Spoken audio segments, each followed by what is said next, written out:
married and have a kid soon, Mm-hmm. then your sleeping patterns are never gonna get into whack. Yeah. Huh. That is true. Oh my goodness. Oh. God seems to hate people's ability to sleep comfortably. Uh-huh.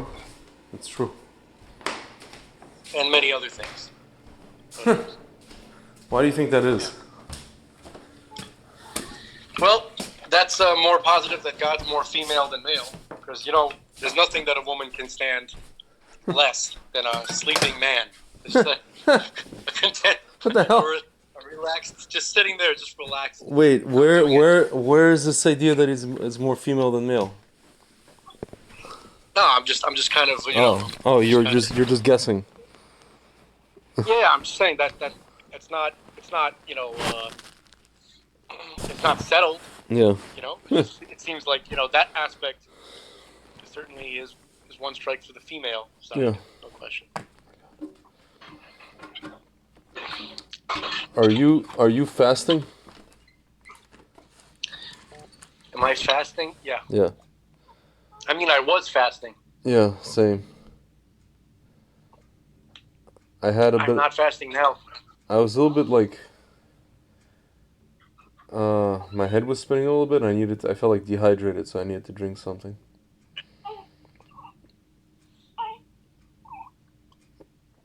Fascinating. That's basically it. So what'd you send me that Uncle Tom movie for? No, it's just a movie about black conservatives, some documentary. I think I watched the first, because I was in the car. Mm-hmm. When you sent it, I watched like the first 25 minutes. Mm-hmm. It's pretty funny. It's pretty funny, actually. Is it? Yeah, like that guy, that radio DJ guy. Oh, the older guy, and some woman calls in, and he's like, yeah, he's like, nice lady. huh. She's like, go, what is it, like, go, He's like, thanks for calling, Cecilia. She's like, drop dead. Yeah, drop dead. Oh, nice lady. Yeah. Why do you think, like, maybe it's just a cultural thing in the sense of, like, you see some of the people in that movie, despite the fact that they're black, they sound white. Maybe it's that. Maybe that's the issue. None of them sounded white to me. A couple of them sounded white. You mean like if I didn't know they were black and I was listening to them, just the audio? Yeah. Or they sound like nerdy black. They sound like... I have a feeling that most people, mm-hmm. probably most black people, would sound like that if they weren't trying to keep it real. You know what I mean? Mm-hmm. Right? Keeping it real. Yeah. I think people overdo it. Yeah. Well, you realize that the keeping a real accent is actually from the South. Yeah. Yeah, I know. Thomas Sowell, the whole, he there's like there's a couple of videos on YouTube where he explains that it's just basically, it's like, actually came from white rednecks, from hillbillies. Yeah. And that's a white redneck culture from the South, mm-hmm. which blacks adopted, and then when they started heading north, they brought it. Yeah. And it stayed, and somehow, and it wasn't good for the white people who had that culture too. Yeah. That way of speaking and the way of thinking. Mm-hmm. So I feel like people just, they're not able to look at, like, okay, well, these people have a point only because they don't sound like they're down.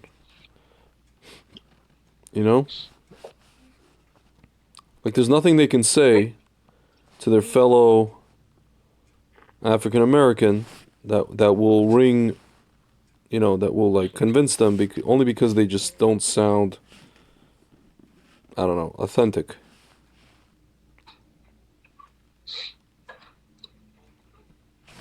I think that this, probably not just the black culture, but I would say primarily, or most, the best example of this would be the black culture in America. It's not even really black culture. It's a certain type of black culture. Mm-hmm. There's other types of black culture. Mm-hmm. Like black conservatives also have a culture. Yeah. You know?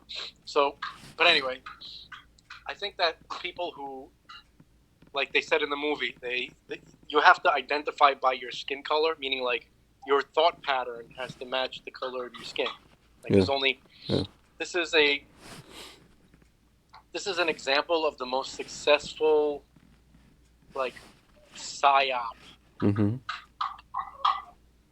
Or an example of the success of how successful a psyop can be on an entire segment of the population. You know, why were they so successful?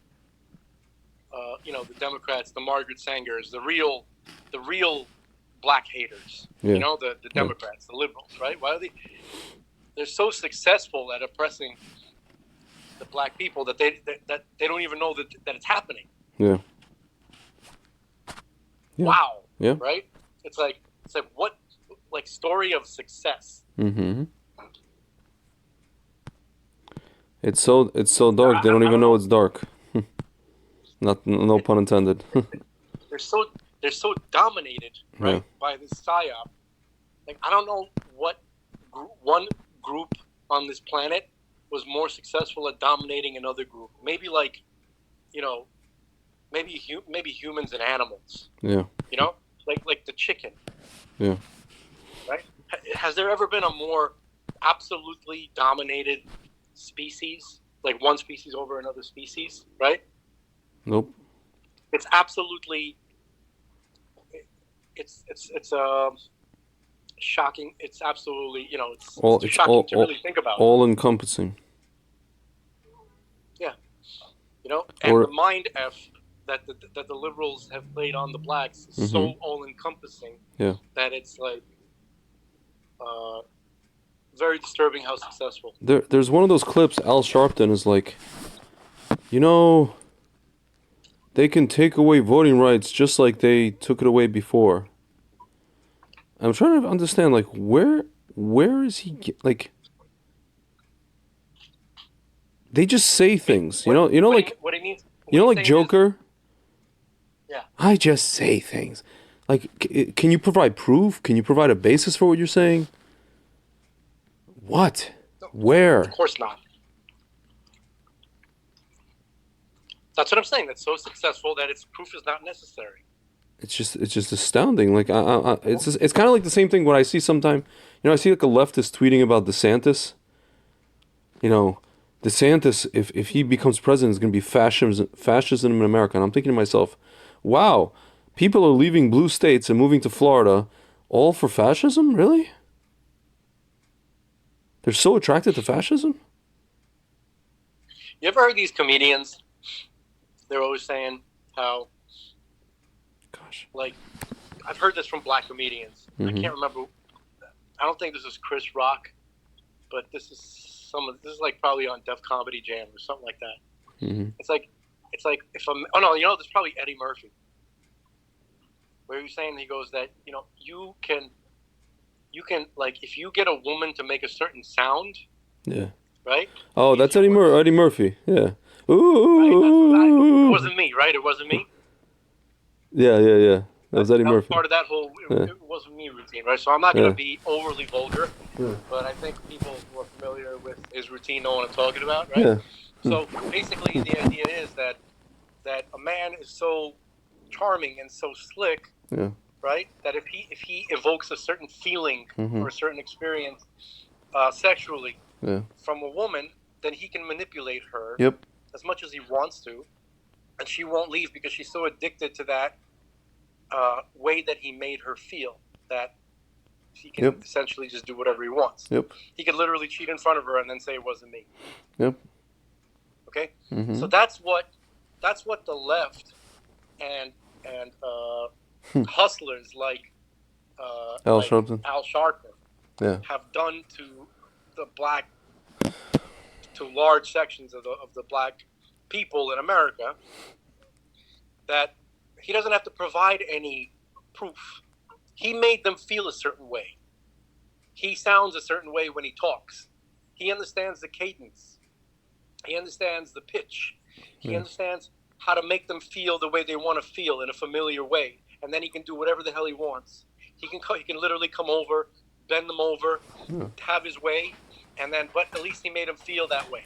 Yeah, yeah. Okay, that's, and by the way, the black people are not the only. They're all, this is much more prevalent. Yeah. Not as strongly, not as dominantly, but it's in America too. Yep. TV, they know how to hit all the cues. Yeah, for sure. For sure. We're 20? We're 2 years into a stolen election. Yeah. And you're still seeing, these. Not only a stolen election, but a manipulated, so-called pandemic. That was even going on before that. Yeah. But we it's been 2 years since we had a country. Yeah. And you're still seeing on the Gateway Pundit, more evidence that and nobody gives a damn. Nope. What is that? That's an extremely successful psyop. Mm-hmm. Like what is it called? Not manipulation, but more of a hypnosis. To me, it's the same thing. Yeah. Essentially the same thing. A psyop, hypnosis, a magic spell, however you want to put it. Yeah.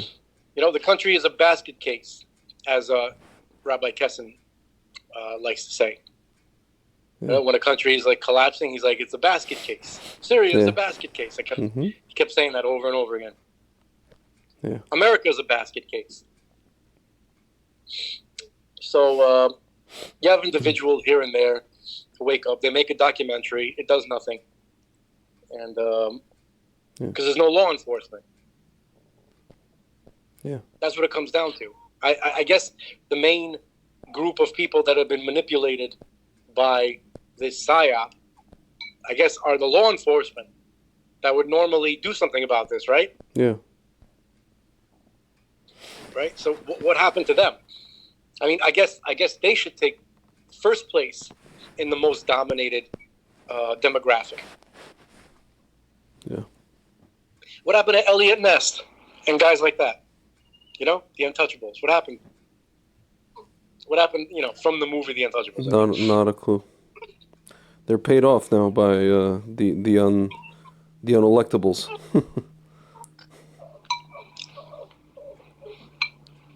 That's basically it. They're paid off. Everybody's in the tank. No, but how did that happen? I mean, not everybody's corrupt. Not everybody, but every single person. But a majority are, and then the ones who aren't are threatened. And there's a war going on, obviously, inside the FBI right now, inside the Justice Department. There's an internal war. I heard Twitter is hiring FBI agents, by the boatload. I don't know how that former FBI agents or current. How do you? Dude, I mean, if we're talking about the Soviet Union, then probably current. Yeah, I was just gonna say, isn't there rules like can they have these? Can an FBI agent also work part time? Yeah. Something else, and then I remembered. Listen, man, they locked up Martha Stewart for one trade. Meanwhile, Nancy Pelosi's been making tons and tons of these types of trades. Her husband, I saw just today, right? The microchips. Yeah, the thing, and then he buys them, and she pushes the bill. Give me a break. It passes. Yeah, it passes. I mean, like these are people who are like all deriding Wall Street all the time. Wall Street makes money while Main Street suffers. It's just, people are just, there's no one's paying attention, basically. Just like in Mitzrayim, people are very busy working. They're very busy collecting straw. Yeah, they're collecting straw. They're trying to save their own 401k. They're trying to figure out what to do with it. They're busy moving their money into cash. I don't know, which is losing value anyway. They're busy trying to figure out how they're gonna like pay for gas. I don't know, how they're gonna like get around taking a third shot or a fourth shot and still have their job. There's a lot of things to worry about, and you can't pay attention. I have friends that are like, Tzvi, we're like worried about you. They're worried about me because I pay attention too much. I pay attention too much to what's going on. They're worried about me. Yeah, you're not living your life. The Mitzrayim are worried about. I'm not Moshe Rabbeinu, but you know what I mean. Like the Mitzrayim are worried about Moshe Rabbeinu. He's not living his life enough. Yeah, why can't he just, get on with his life like everyone else? Yeah. Make the best of it. Yep. Stop taking on City Hall. Yeah. No, literally, I have like two people. I have a friend, the one in Los Angeles, who calls America the greatest country in the world. But he's of the opinion, because he grew up in Israel, that what can you do? There's nothing you can do. What can you change? What you're gonna run for Knesset? You're gonna run for Congress? You're gonna get them to change something? And I tell him all the time, I'm like, listen, man, you keep telling about how America is the greatest country in the world. Do you know how America became the greatest country in the world? America became a country by people fighting tyranny. Straight up. Even when the odds were like stacked, common sense says don't do it, man. You're fighting against, you have a revolver, and the person you're fighting against it's just bayonets. And cannons and all kinds of stuff, the Vidkas, but with real bullets, I get your point, but just for the record, bayonets are not as good as revolvers. Yeah, no, I'm just saying that you understand what I'm saying, I hear you. It's like the movie with Mel Gibson or The Patriot. You're talking about dudes on a farm who just want to farm. Versus like standing armies, versus professional armies. So I'm telling the guy, I'm like, listen, man, you think it's the greatest country in the world? You're probably right in terms of like, an idea. Take away the whole Israel thing for a second. Take away the whole like return of the Jews to the land of Israel. Ostensibly, America's the greatest experiment anyone ever tried, right? It's the greatest idea anybody ever had. Yeah. If you take away, the Jews coming back to Yerushalayim, whatever. So. That's not an idea. That's just something that God wants. Yeah, it's a manifest destiny. It's not something humans came up with. It's just something humans played out, lived out because of a mitzvah, whatever. But America is straight. I mean, I gotta say, like, Jews are not ready for government organization. No, we're not. They suck at government. We suck at because if we because we're not following the Tanakh has all the prescriptions. Ironically, that the founding fathers followed and founded the greatest thing that ever lived, that ever happened. They'd be much more trustworthy to set up a Jewish state. I met up with anti-Schmack's activists who are lefties. I was in Israel recently, and I met up with them in Tel Aviv. And one of them told me, she's like, I don't vote anymore. And it's interesting. I never heard an actual Sabra say this. She said to me, Tzvi, you vote for these people. Like, I know this already, but it was nice to hear it. It was refreshing. Tzvi, you vote for these people, and there's a party list. You don't know who's in the list, or if you do know, you didn't choose these people. They chose their own list. They don't represent you. It's not like in America or anywhere else where it's a representative republic, where the person represents the region, and he was selected and elected by, supposedly, let's just say. It is not that way anymore, but that's how it was. That's the way it's meant to be, But in Israel, it was never ever like that. Right. It's just a list of clowns. It's a list of, circus. The worst people in Israel. Yeah. The worst people in Israel end up in politics. Dude, think about this. There's a party called Likud, right? I'm going to take away the rest of the Knesset for a second. There's a party called Likud. There is one person in that entire party who opens his mouth against the Shmeksin. He's an Ethiopian guy. People fight for minority rights and Ethiopian rights in Israel, but as soon as the Ethiopian guy opens his mouth, psycho. There's one, as far as I know, there's one person out of 120 people. 1 versus 119 people says, I'm sure there are more who believe what he believes, they just want to say it openly. One person had the balls to say it openly. Like, I mean, что это, кто это? You know? So, and I'm talking to these people, and they're telling me this, and the girl is like, I'm not going to vote. She's like, I'm not going to vote for any of these people because they're all, according to her, the 120 are charlatans.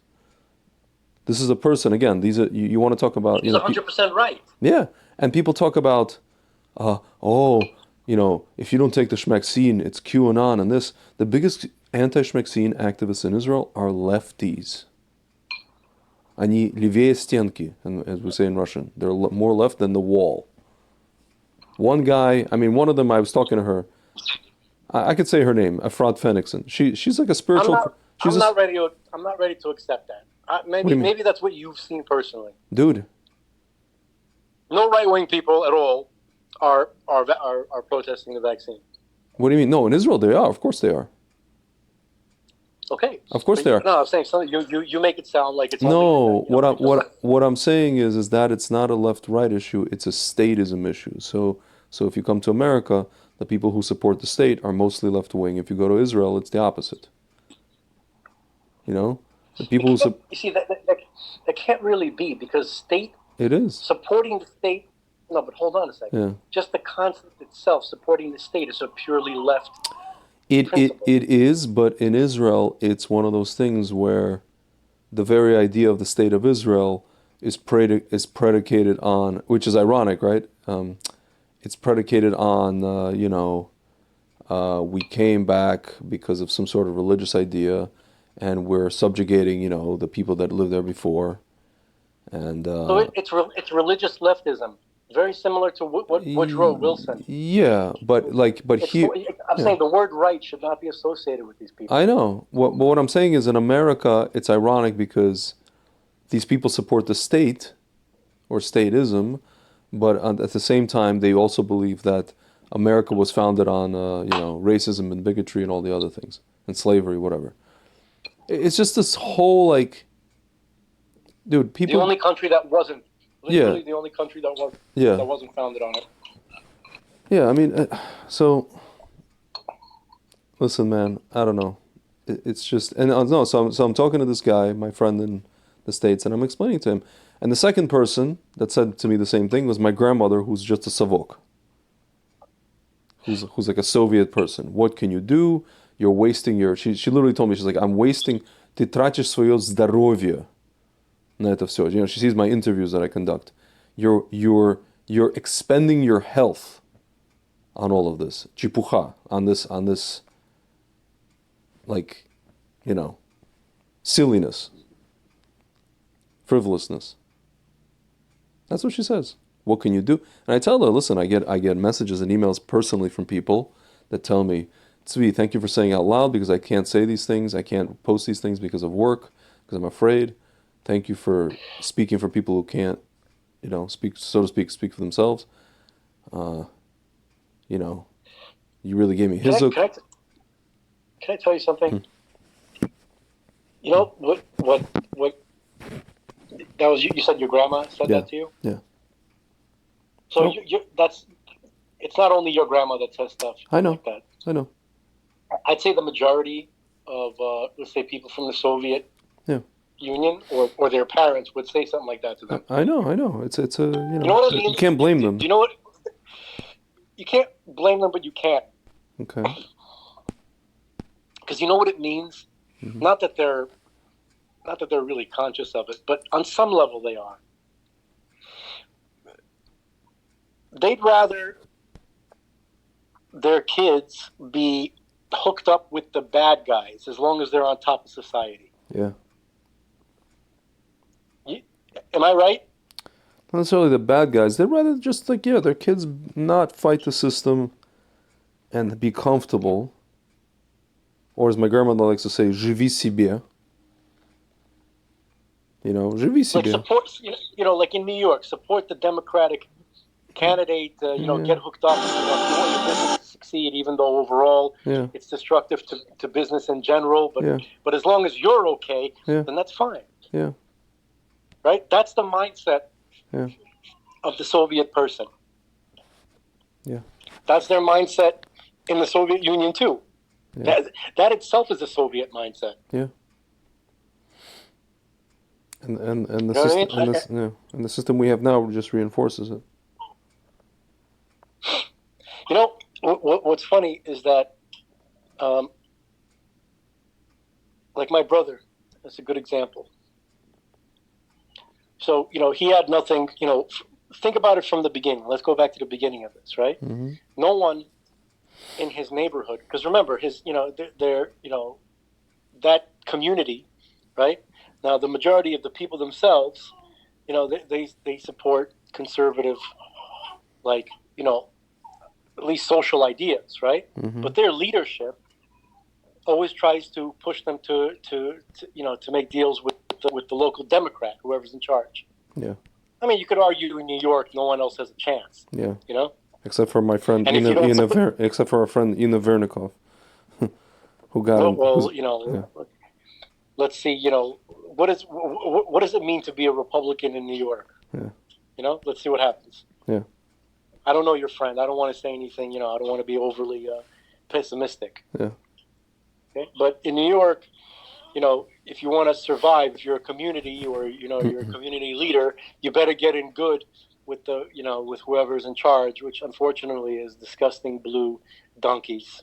Mm-hmm. Okay, so, but in my brother's case, that community, the leadership went against my brother. Huh. You're talking about it where you talking about where he I'm not lived. talking about where he lived. Yeah, Monroe. Yeah. Yeah. Even though the community itself loved him, Yeah. So the leadership turned on him basically. the people who have basically the people who have money. Yeah. Some of them. Yeah. Turn on. Okay, and they were never big friends of his in the first place because he got there working for the main medical clinic in the community, Mm-hmm. and then he after a while he wanted my brother was not an idiot. Yeah. Still not an idiot. Probably even less of an idiot than he was before. Yeah. Which is not very much. I gauge everybody on what level idiot are you. Everybody's an idiot. Yeah. Just what level? Yeah. Okay, so he was at the least of many people that I know. Yeah. And so he knew that he was bringing in a lot of people. That a lot of people wanted to come to that medical center just so that they could be his patients. And so he said, okay, so give me a raise. Worked here for years. I've increased the reputation, the quality of service, and everything. They didn't want to do it. This is before COVID? Way before COVID. Mm-hmm. Way before COVID. This is like the first 5 years that he was working there. Mm-hmm. Maybe a little more, maybe 6 years. He opened up his own place, and of course, it didn't help. So anyway, he had these enemies within that community from the whole time. Yeah. Okay, and so it wasn't easy. There was no real incentive for him to fight as hard as he did initially to let people know. Like his only guiding principle was to save people's lives. Yeah. And Hashem. That's it. Yeah. Nobody else was except for me. Nobody else was telling him go through, push it. You have to let people know. You have to let the world know. Yeah. I literally think maybe I was the only voice. Okay, so because my guys' parents aren't going to tell them. Maybe my father would, but mothers are not going to tell their children to go face the go fight swim upstream, fight the power. Go risk your entire reputation and career. Right. My dad, actually, I can't strongly say that he, I could see him saying, no, you got to do what's right. Mm-hmm. Even though my dad's not a goody, but in certain cases, you know what I mean? Like, he's an unusual guy, actually. Yeah.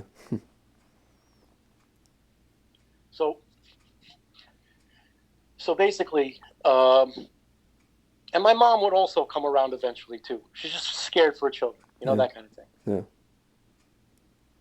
It's also probably important to note that she played a role in finding the protocol. Yeah, I noticed that she defends your brother now, and in that thread with the stupid Russian doctor.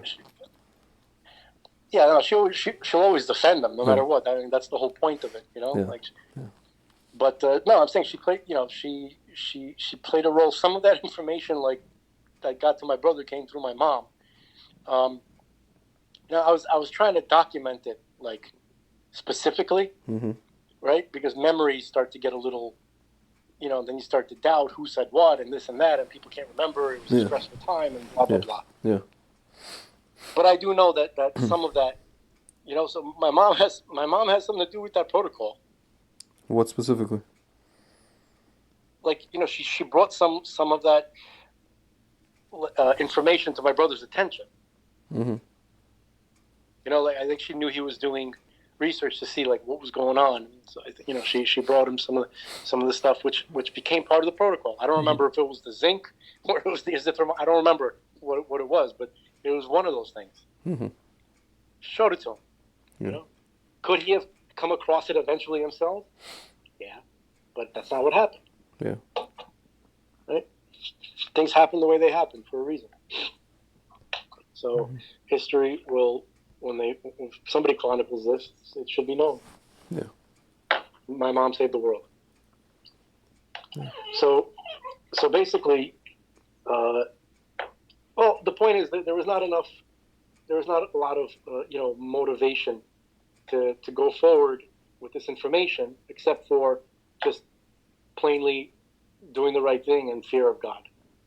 Yeah. Okay? And then, and while it was happening, of course, everybody's like, oh, you're ruining your life and this and that. And, so then the community turned and then blah, blah, blah, all that kind of, not the community, but the leadership, the ones who actually can make decisions about what can be done. People who are connected with the Cuomos and all those scumbags. Okay. Yeah. So, and what happened? Somehow, these people found my brother. Mm-hmm. The people who eventually became his partners on Z-Stack. Yeah. Not Z-Stack, Zelenko Labs or whatever. Yeah, all that stuff. Yeah. And it's not just about that. And these people, like, got to know a little bit, some of them. You know what I mean? Like, not that involved with it, but from the people that I've met that are involved, they're good people who really, they're trying to make a change. Some of them are people of means, and they can do something. Yeah. So my point is that that the Soviet grannies are wrong. Yeah. That yes, there can be a change made. Yes, you can actually do something. Yeah. Right? If you stick to your guns, it's at least possible that you'll find allies who will come and join you. Yeah. But not to be too hard on the Soviet grannies. Granted, most of the time that doesn't happen. Yeah. It seems to be exceedingly rare and very, very fortunate. Not fortunate, but like, God doesn't seem to do that very often. I'm just saying what it seems like. Yeah. He seems to hang people out to dry most of the time. Yeah. Yep. Okay. That's what it look. I'm not gonna do this thing that God's PR group people do, where I'm gonna like somehow make it seem that everything he does is like a hug from your sweet old granny. Yeah, it's not. Even if it is, which okay, fine, granted it is, but it doesn't feel that way. No, it doesn't. I was talking to Hashem today, and I was saying, you know, you give people the mitzvah of puruvu, but some people you help, and other people you don't help. So, you know, so you can't, or you help them, but you don't help them, whatever. So you can't blame people for not doing what you want. That's it. That's basically it. That's what I said to Hashem. It's just that's what it seems like. I'm not even talking about myself at this point, dude. I can't help but think of like I think it was a few months ago. I went to this one singles meal in Jerusalem, and I think it was like the rabbi who just we were all we were standing. It was a bunch of people. It's like When did you go? When did you do this? this is like a few months ago. I was on one of my trips when I was in Israel. Not trips, but one of my stints. The past, I don't know, few months. I think it was last summer, and basically it's like this Chabad in Jerusalem, right? It's like a hall. It's like a catering hall, and there's we're singing Shalom Aleichem. We're bringing in Shabbos, and everybody's standing there singing, and it's all singles, and I'm looking around, and it was like literally the most depressing thing I've ever seen in my life. And everybody's looking around at each other, and you can tell that they know, the guys and the girls, this is the end of the freaking road. Like everybody, you could feel it. You could feel everybody in that room knows it. That there's a very slim chance, maybe if you say there's 100 people in that room, maybe two will get married would have gotten married in the next year. Like you could literally, it was like palpable. And I'm thinking to myself, on the one hand, you could say, well, maybe it's their own fault. Maybe these people dilly-dallied. A lot of these people, they like. There's this whole thing of like, people enjoy the single scene and they enjoy the whole spinster life and, the whole like single bachelor life, guys and girls, you know? I know people like this. I have a friend who like, he's like 45 and he grew up from and he told me, he's like, there were so many girls he could have married. He was on the Upper West Side years ago, living on the Upper West Side. And he was like 29 years old and it was dating some amazing girl that he could have married, or two girls or three girls. And he could have married any one of them. And I'm like, so why didn't you? He's like, I just, I wasn't, I thought I had time. I was like playing around, whatever. And so I can't, I didn't do that. Meaning I did that in my 20s before I was frum, right? But Yeah. since I became frum, I was never in that, like, that wasn't never my intention. Even in my 30s to be part of this whole scene thing, And these people did that actively, deliberately. But with all that said, now that they're trying, people are trying. They're really trying. And I include myself in this. Whether you're talking about meals or shotguns or all the rest of it, apps, everything. And Wait, before you continue, hold on. yeah. We've agreed. I remember in previous conversations that you'd never go to any of these kind of. Am I remembering this correctly? No, but this is like Pledged to never go to any. no, this is like a year ago, man. This is I'm saying, but you wouldn't do this again, right? no. This is way before we spoke. This is way before we had that conversation. Yeah, man. I'm pretty much, more or less done with these meals. Listen, the guy from, the barber from Coming to America, from My Tea Shop. Yeah, you got to go to church. Yeah. No, he's wrong. Yeah, No. he is wrong. Yeah. Go to the club. Go to the club. That's Exactly. where you find a good girl. Yeah, sure. Listen, at this point, Like how do I meet anybody? I met somebody recently. Well, not met, but just started talking to somebody at some, it's just like a mixer. I went to one of these Nefesh B'Nefesh, when I was in Israel recently. Just like a mixer. Started talking to some girl. You Or just or married a or Christian or girl. or my sister is trying to set me up with somebody. You meet people I feel through. like I feel like what I said was so insane that you couldn't even. It's almost like you didn't hear it. It didn't register. I did hear it. Oh, you talking about going to clubs? No, I said just marry some Christian girl. It's like you literally Oh, didn't oh, hear goodness that. gracious. Oh, I didn't. Dude, I listen, man. I would love to. Listen, I almost did, kind of. My ex fiance is Jewish. Her mother is Jewish by the mother. So you could say that this is basically a non-Jewish girl with halakhically Jewish person. No, no, not at all. You can't say that. Not even a little bit. She's a Jew, but Yeah. but there was a lot of goyish coke going on there, man. I'll tell you that much. Find like a I don't know, like some Mormon girl and convert her. Do the opposite of what they do.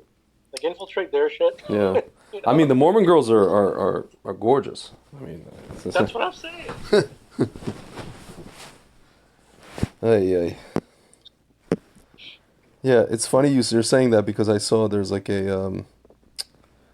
some meme I came across. Uh, Here it shows a picture of a girl. Uh, Here, Mormon. This is Daily Mail headline.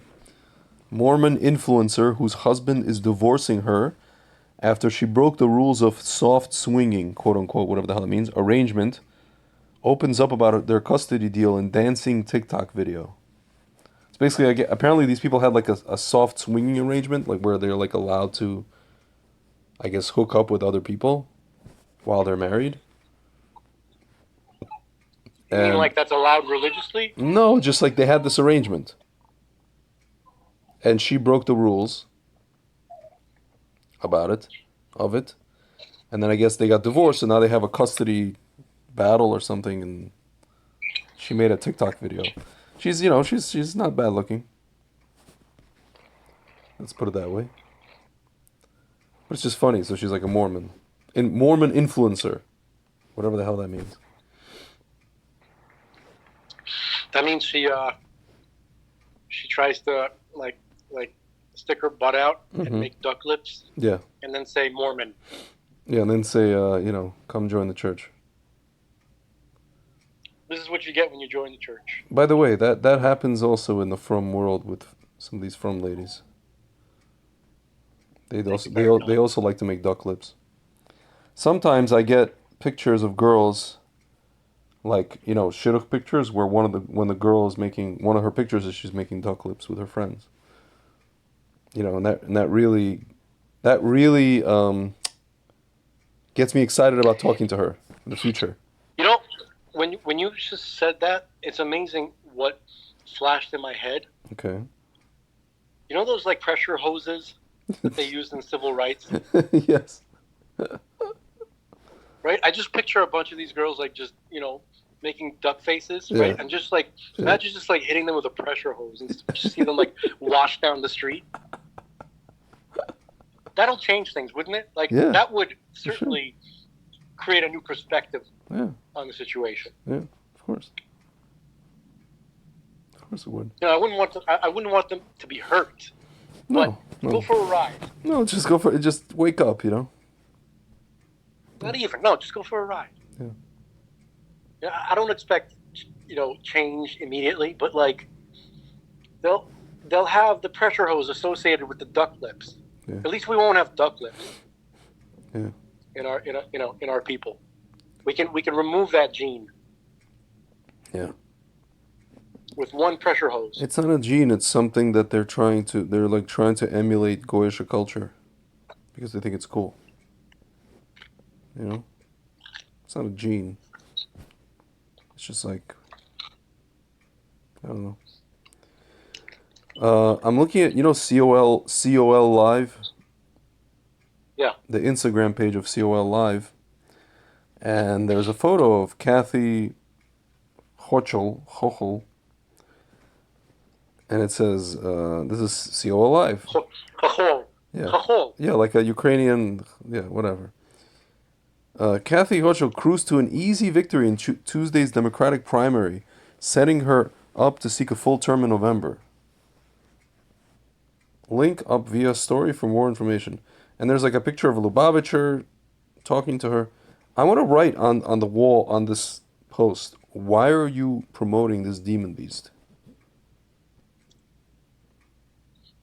Should I do that? Yes.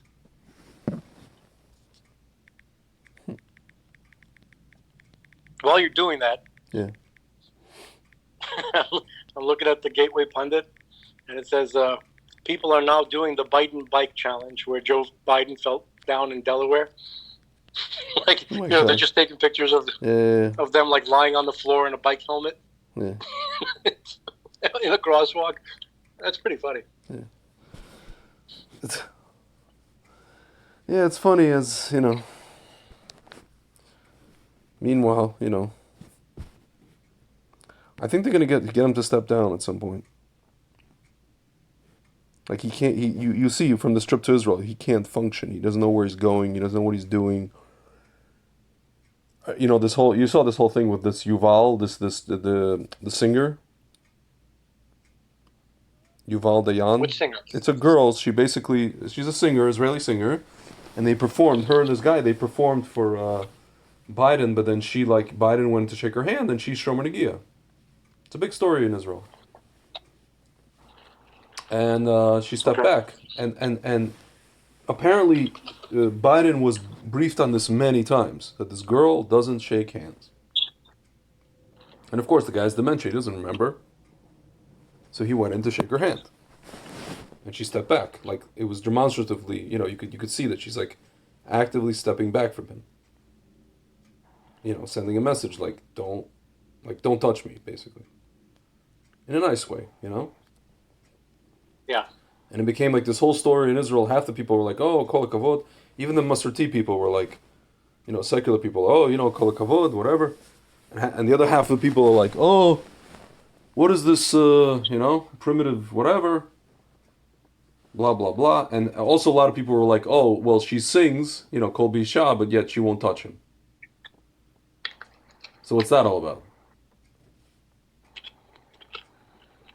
A lot of people went into Well, that. not everybody holds Kolisha. Yeah. But, what I'm saying? Like, it just seems like, whatever. But he didn't remember. He must have been. She even said herself, the girl. She was like, "Listen, his team was briefed. Everybody was briefed. Everybody was told, multiple occasions, multiple times, and so I did my job. The rest was up to them, to him. Like it wasn't a surprise. It wasn't like I should have done this because he didn't know, so as not to embarrass him, whatever. Like he knew, but he didn't know because he has dementia. He can't remember. That's like the opposite of Netanyahu's wife. Yeah. Like she did a horrible Hillel Hashem. What did she do? Well, do you remember when they went to visit Ukraine? I actually don't. When did they visit Ukraine? They went. This is like more than a year ago. They went to visit Ukraine, and they came out, to greet them. They have like a traditional way of greeting with bread and salt. Ah, yeah. So she like, on camera, she took a piece of bread and kind of like threw it on the floor, or like in the garbage. Yeah. You literally could not. It had to be deliberate. Yeah. Like you literally could not be more disrespectful. Yeah. Like. And I don't remember anybody making a big deal about that. Yeah. I mean, somebody did for like a second, but then people forgot about it.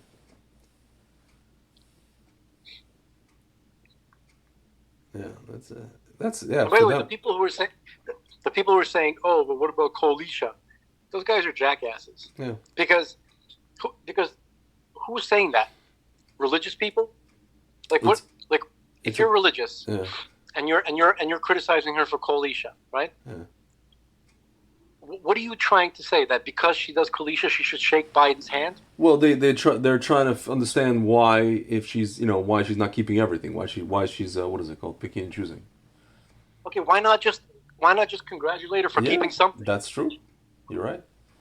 Then there are just secular people. Then there are secular people who are saying that because they don't understand the whole piecemeal. They don't understand what religious growth is. They think it's all like all or nothing. Like they don't understand. Look, dude, I had friends like that. I remember when this is before this is years ago, my mid-20s. I remember the one thing I always did or kept was I never ate pork and I never mixed milk and meat or cheese. I remember I used to go to like Subway with my friend. I used to just order, I used to like hold a cheese, and my friend's like, "Oh, you're like selectively kosher." I'm like, do you understand what like? He didn't understand. I couldn't explain to him. I was like, you realize this is not an all or nothing game, right? Don't say that, because then you take away his excuse for not doing anything. Well, whatever. His father was Jewish, his mother wasn't. So it may explain his lack of understanding in that department. But I'm not talking about that guy specifically. Yeah. I'm talking about the person generally who says that. Yeah. Right. Yeah. He's like, no, man.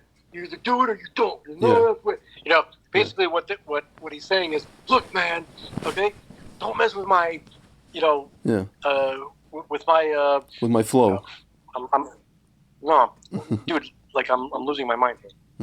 Don't mess with my justification for not doing anything. Yeah. Okay? Because if I adopt this whole all or nothing thing, I have these incredible morals and principles, right? It's either all or nothing, right? Yep. Right? If I can keep to that means I never have to do anything. Yep. Yep. Okay? So it's not all or nothing, folks. Let's do what you can. Never. Yeah. I heard Rabbi Raskin, Aaron Raskin. Mm-hmm. He said, look for opportunities to do mitzvahs. Meaning, like, even if you don't do tefillin every day, right? When you see an opportunity, like, to do it, just do it. When it's easy.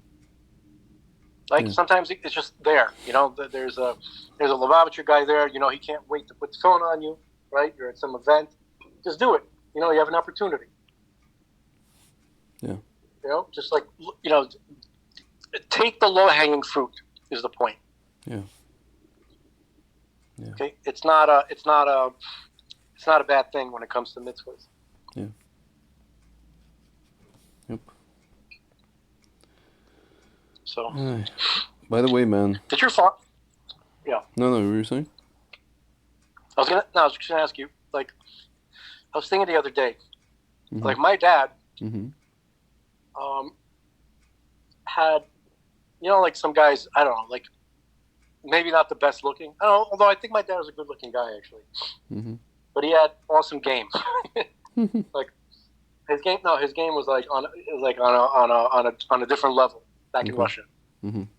Okay, and this is confirmed to me by his friends and many people. Okay, so, and he's always like, it's so easy. It's much easier to go up to the most beautiful girls than it is to girls who are not, who don't or are not perceived to be as the most beautiful. Yeah.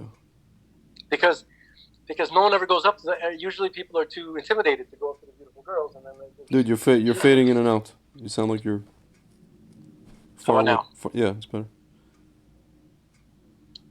So whatever. The point is that his game was pretty good, but he ended up marrying a Jewish lady. Okay. And what does that mean? And I remember. No, I mean, basically it didn't have to go down that way. Is the point. Okay.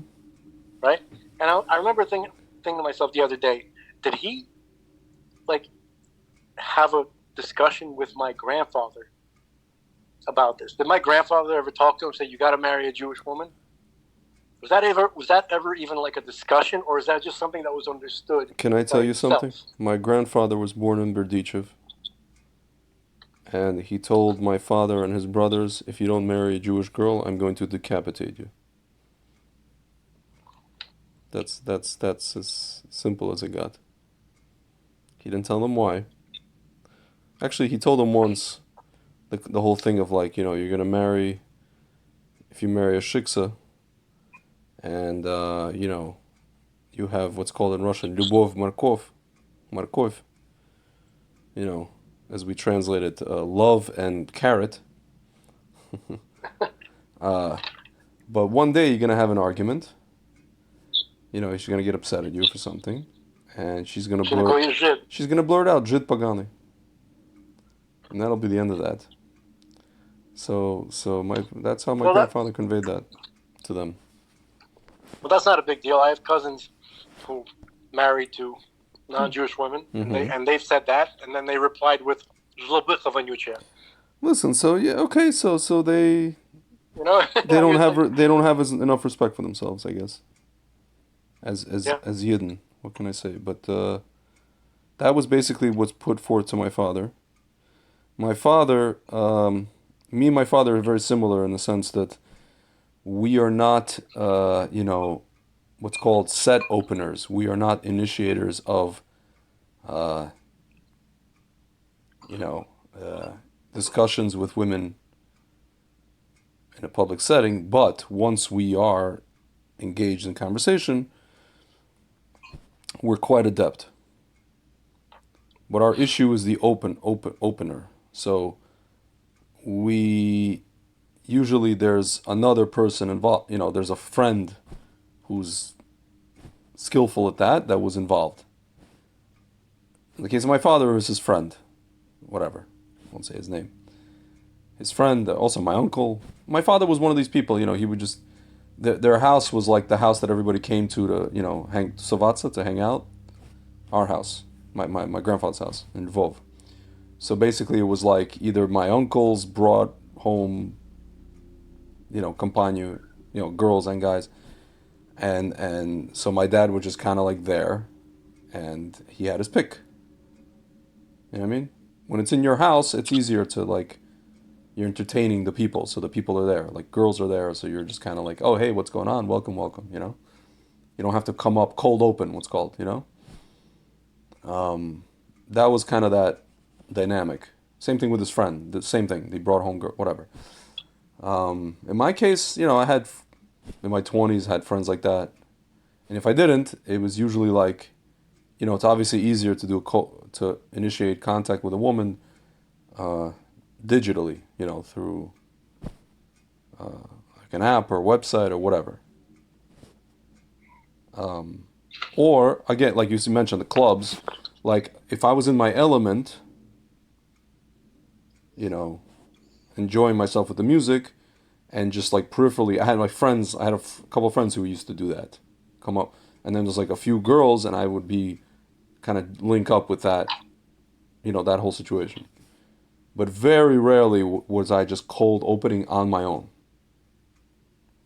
Um, it's funny. There's actually a stretch of maybe a couple of years where I did that. I actively taught myself how to do that. A I friend, think cold opening is the way. my friend and I, we literally like, we honed it.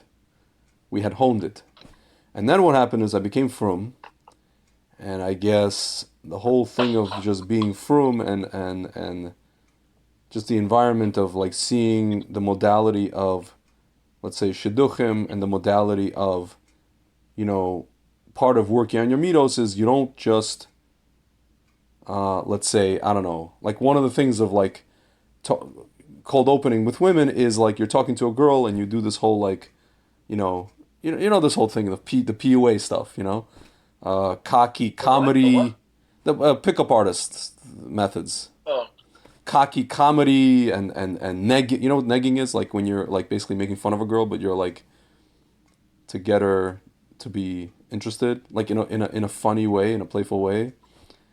There's all I these, thought you meant like Patrice O'Neill. He starts like, yeah, he's like you can't. He's like you can't catch a black woman the way you catch a white woman. Yeah. He goes, with a white woman, you can catch her kind of with just like some berries in your hand. Like, here you go. Like a deer. Like, Yeah. you want a deer to come up and eat Yeah, berries. He goes, black women are warlike. Yeah. He goes, you got to start it completely different. Now, you can't try that white stuff with a, she'll call you a faggot. Well, so with white girls, you also got to do that. Excuse me, No, miss, no. Could I meet you? She goes, what the hell is that shit? That Yeah. faggot ass. That's how you come up to me, right? No, it's all women like that. It's all women. That's. No, so Patrice, Yeah. so Patrice, he's Yeah. like, so he goes, what I do? He goes, I just start off, Yeah. Completely, Yeah. like, bitch, where'd you get that weave? Yeah. Well, it's not it's not quite to that abrasive And level. then he goes like this. Yeah. No, and she goes, "What'd you say?" He goes, "I'm sorry. I was just trying to figure out a way to talk to you, Yeah. and it just what came to my mind. I got flustered. I'm sorry." She goes, "You ain't have to do. Yeah, you have to do that." He does an impression of like stereotypical black lady. Yeah. And then he starts talking to her, and he goes, he said that. He goes, "I literally got every black girl ever Sure. in the same exact method." Listen, so once the whole Froome things happened, I guess I got all that stuff out of my head. I deprogrammed myself. I told myself, this is not the way, and I gotta be, upstanding citizen and all that kind of stuff. Bullshit. The girls. It is. It's major league bullshit. It's major league bullshit. Yeah, the girls like I think my wife liked me because she thought I was not religious. Yeah. Or the way that I looked, like I was wearing I was like wearing leather jackets. Yeah. I was wearing like those Armani Exchange beanies. Yeah. You remember in the early 2000s, right? Yeah. Like, you know what I mean? Like I had my own gym. That was the most jacked I've ever been in my life. Yeah. My pants were a little tighter than perhaps they should have been. Yeah. And I was wearing those damn Converse boots. Those which ones am I talking about? Like Converse boots? the expensive edition ones. Oh. The I forgot. Whatever. No, that's Bowers. You had a weird fashion configuration there. No, that was pretty common. From Yeah. No, I'm serious. There's kind of like a little cookie cutout. This is like Armani Exchange T-shirt. Oh, okay. Typical Russian bullshit. Yeah. I was not. That's the thing. I never really got into that whole motif. If you're talking about 2005 and all that, I was more just like kind of hipster kind of style, or what you would call less raggedy hipster. If that makes any sense. Yeah, that's the way I would describe myself. That's how I looked. Yeah. It's hard to explain. I was into who I was emulating. I remember the way you looked back then. No, how do you know? I remember. I saw you. No, you know what I would do? I would literally look at every new Global Underground cover, and I would see it was just them wearing a lame T-shirt or some shit like that. Yeah, and I would, or some one of these like just jacket, like your kind of European style like fall jackets, and like I would just look at that, and I would just be like, okay, I want to be like Steve Lawler today. Dude, what you're talking about is either the jean or the leather motorcycle jacket without a collar. That's what everybody wore. It wasn't leather. It was like just. Okay, so I had a leather one. Yeah. So it was a motorcycle jacket. Yeah, that was me. No, so like. Okay. So my point was like I met my wife at a moment when I said F it to Shomer Nagia. Yeah, I had been through a couple of different things, and I just like I didn't care anymore. I'm like, so I feel like I have to just say F it to everything at the moment. I don't know if that's exactly how it works. No, not everything, but you know what I mean. You know what I mean by everything. I don't mean just like religion. I'm talking about just like, dude. I told you I was watching that movie, The Two Ninas. Yeah. And there's these, they're two friends, right? So like, basically the main character, Ron Livingston, right? So why is he suffering? or why is he having trouble? He's talking to his friend, and he goes, his friend's a lawyer, so he's like, dude, why can't I be more like you? You get, you just get laid or something, whatever. Like he's like he gets the, and he's like, he goes because you care too much. He's Exactly. like, you I care too stopped much. caring. Yeah, he's like, you care too much. He's like, I don't. He's like, how do I become a hole? He's like, well, the guy goes, well, the thing is, I'm a lawyer, so I'm naturally an a hole. A hole A. So maybe if I become a lawyer, maybe that's why I'm becoming a It's lawyer. pronounced a hole A. Ashole, yeah. In the movie, she's like, the girl is like, you're an a hole. He's like, it's first of all, it's a hole, Ashole. That was a classy Come back. girl. Yeah. Um.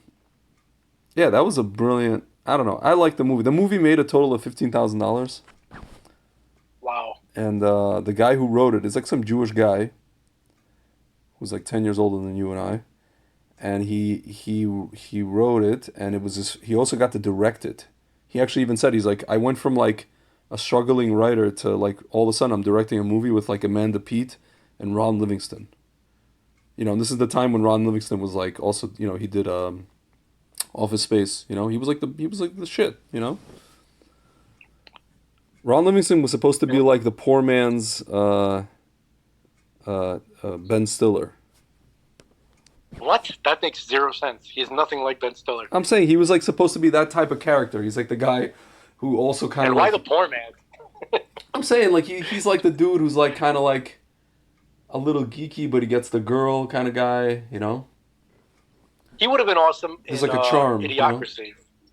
In Idiocracy, yeah, he would have been. Yeah. That would have been an awesome role for him. Yeah. Much more than Owen Wilson. Yeah. It wasn't Owen Wilson. It was his brother. I mean, yeah, the other Wilson, Yeah. the one. The better looking Wilson, the one that doesn't have the broken nose. The Mamish, that's exactly what.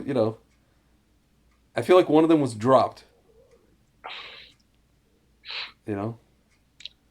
Crazy. But, don't worry, Frank, you weren't dropped. Don't worry. I mean, I dropped myself a couple times. It's like that joke. There's a joke in Russian. Dude, my nose is not. My nose is not. Its current configuration, not entirely natural. Oh, you're saying there was like alterations made by Bobo and Nuck Nuck. By fists. Oh, okay. By fists, yes. By a couple times actually. By people akin to Mike Tyson. Is that what you're saying? No. I mean, I'd probably be. Yeah. I don't think Mike Tyson ever went for the nose. Dude, he was like programmed. Like he had like these. Oh yeah, he had specific. There was body shots. There was uppercuts. There was like short. Well, no, I mean in the Peekaboo they had a system. They had a number system. Yeah, of course. Where they assigned a number to an exact spot on the body, yeah. And then the coach from the corner, whoever's in his corner, would be like 6'5", 3'2", and the guy, and he was so programmed to hit those spots. Yeah. And breaking some dude's nose is like in boxing is like not exactly it happens, but it's not exactly the knockout. You know what I mean? Like yeah. No, listen. I'm watching. They're not trying to kill each other. No, there's like technical. They're trying to score points. Well, I think Tyson did try to. He would always say he's like it's either me or him. Meaning, if I don't go with the intent to do damage. No, he wants to knock the guy's lights out. Yeah. He wants lights out for his opponent, but he doesn't want to jam their nose cartilage into their brain. Yeah. You know what I mean? Like, punching somebody in the nose is life threatening. Yeah. I mean, he did want to rip out Lennox Lewis's heart and eat his children, but that's a whole separate story. I don't think he actually wanted to do that. I think he probably just wanted to make Lennox think that he wanted to do that. Yeah. You know what I mean? I love Lennox Lewis at the end of that fight. They interviewed when Lennox Lewis beat Tyson, and that Jim Gray idiot. He's like, don't you think Lennox, it would have been better if you guys fought in earlier in your careers, we could have kind of seen, gotten kind of the real, you know, picture of who's better and this and that. That's the last thing Lennox wanted to hear. Exactly. And then Lennox is like, well, listen, Jim Gray, I'm like a fine wine. I age, I get better with age. Mike had his day and da da da da. He's like, but I'm like a fine wine. Yeah, what is Lennox gonna say? Yeah, he would have beat my ass when we were younger. I mean, they were friends. They knew each other from the gym. And Right. from They weren't friends, they but were they they knew definitely they were on the youth boxing circuit yeah, together. yeah, together. They knew each other very well. And what is Lennox gonna say? Yeah, I wish I would have fought him right after he killed Jeff Green, after he killed Jeff Green on the streets and in the ring. I wish I would have fought him right then and there. Sure. Sure, Jim Gray. That would have been the smart move No, on peak my Mike, part. man. Damn, you know, the '80s were worth it alone just for peak Mike, Jesus. Dude, right? he used to like see those dudes. They used to confront him on the streets, and he used to like avoid the fight, and then like just be forced to fight them on the streets, and then get in the ring and do the same thing. It's His just fists look like giant axes that would yeah, chop down these giant trees. You yeah. know what I mean? Like you see these, Dude, he's just felling redwoods. dude. At You some know? point, I thought that he was. When you watch him, his highlights, and you don't, because it's so fast. Because he has that short swing, and it looks like he's elbowing the guy. It looks like he's doing the No, no, Taekwondo he's elbow. keeping it close to his center. He's Yeah, keeping it it's much just a closer. short swing, and it's just like, boom. There was one where he's fighting, I guess, the Bruno guy, Frank, when he came back, after Yeah, Frank jail, Bruno. Right? and he had that. Yeah, She yeah, did yeah. that, or I think it was Severine, one of those, the white guy or the Bruno guy, and he just did that short, and it right to the chin, and the guy just goes down.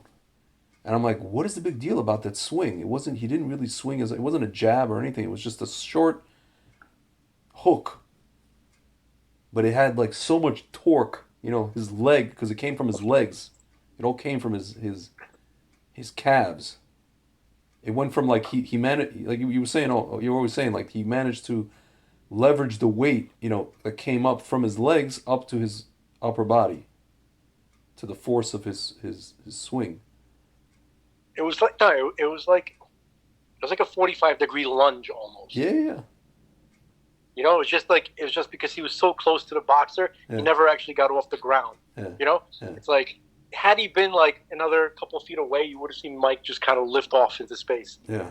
because he was just throwing all of his weight and Yeah. power into those punches. It looks like that Joe character from Mike Tyson's Punch Out, the one that's the character that you play when he's jumping. Like he's so I don't small. remember I didn't have Nintendo, Oh, man. okay. The little character, you're fighting those guys, and he's so small that he has to jump to hit, whoever he's trying to hit. It's really funny. No, people forget that Mike Tyson, like even though they didn't call him Mike Tyson, but he had a character on Street Fighter. Balrog, yes, That's what. Right. the And it was Las just Vegas. basically Mike. They made him look just like Mike. Yeah, it was the Las Vegas character. It was Balrog. That was the name of the character. That's my cat's name. Oh, there you go. Yeah.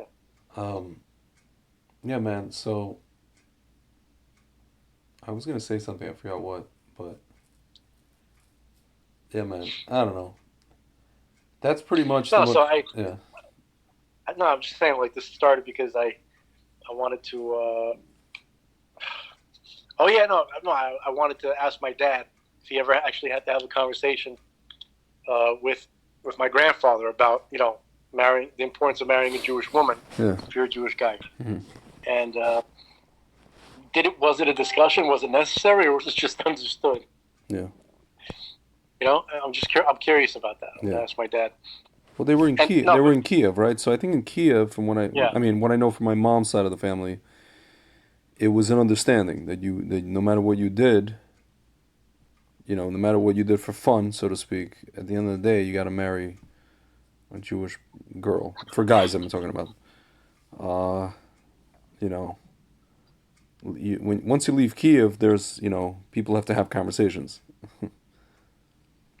That's what just I. because lack of Like not enough people. Yeah, not enough. There were not enough Jews. I mean, actually, Lvov had a lot of Jews, actually. So I don't know if that's, or Odessa also had a lot of Jews. But I don't know. Enough people married non-Jews to where you had to have these conversations. You had to. They were necessary conversations. Yeah, I don't know. I wonder. Did you ever watch a show called Community? It was on like in the early 2000s, like kind of 2006, 7, something like that. No, maybe even later, like maybe like 2009, 10. I mean, there's a show called. It was like it was a comedy. It was about this like group of people. Chevy Chase was in Yeah, I tried to watch it. Actually, it was actually not so bad. Then I just kind of petered out. Yeah, Chevy Chase. Yeah, no, Joe McHale. Yeah, that's right. I liked the show. Right, it was interesting. They had interesting plot devices. It was all very 80s based. Yeah. Because one of the characters was, you know, an 80s movies fan. Yeah.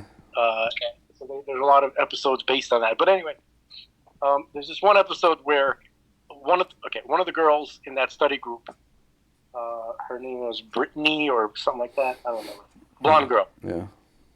And she was like, she had this connection to this carny, this guy who worked at a carnival, and she was obsessed with him. Mm-hmm. And looking at him, you can't tell, like, he's not particularly handsome. Yeah. He's not particularly charming. Can I read you about the character on Wikipedia just really quickly, and then there's a whole description. Which character are we talking about? This is the one you're talking about. Britta Perry. That's the character. Yes, Britta. It says an anarchist, atheist, and activist who traveled around the world after dropping out of high school.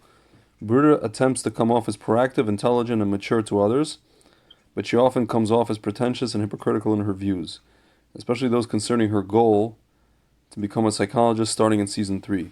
This has led to other group members to view Britta as being a negative influence on the group, as evidenced by her taste in mentally damaged men, and her tendency to make things go wrong. Despite not being as worldly or well-informed an activist as she thinks she is, Britta has a genuine, powerful desire to help others and has significant enthusiasm and energy in what she puts her efforts into, whether appropriate or misplaced. So go on. Yeah, no, she's a goofball, but in the beginning of the show, she came off as someone, that you would think has some depth to them. Mm-hmm. And then at some point in the show, Joe McHale is the main character, right? He's like this kind of slick, kind of like arrogant lawyer who he worked as a lawyer, but he never actually went to law school. He doctored his whole resume and license, but he worked as a successful lawyer. Yeah. So then he got caught and they threw him out. So he wanted anyway. So and obviously he was attracted to the blonde girl, and because she seemed intelligent. And then a couple of seasons in, she said something, and he's like, when I first got here, I thought you were smarter than me. Yeah. No, but I remember that. No, but what I'm talking about, there's this one episode where everybody was trying to figure out why she was so obsessed with this carnivore worker. Yeah. And Joe McHale, he was also trying to figure it out, right?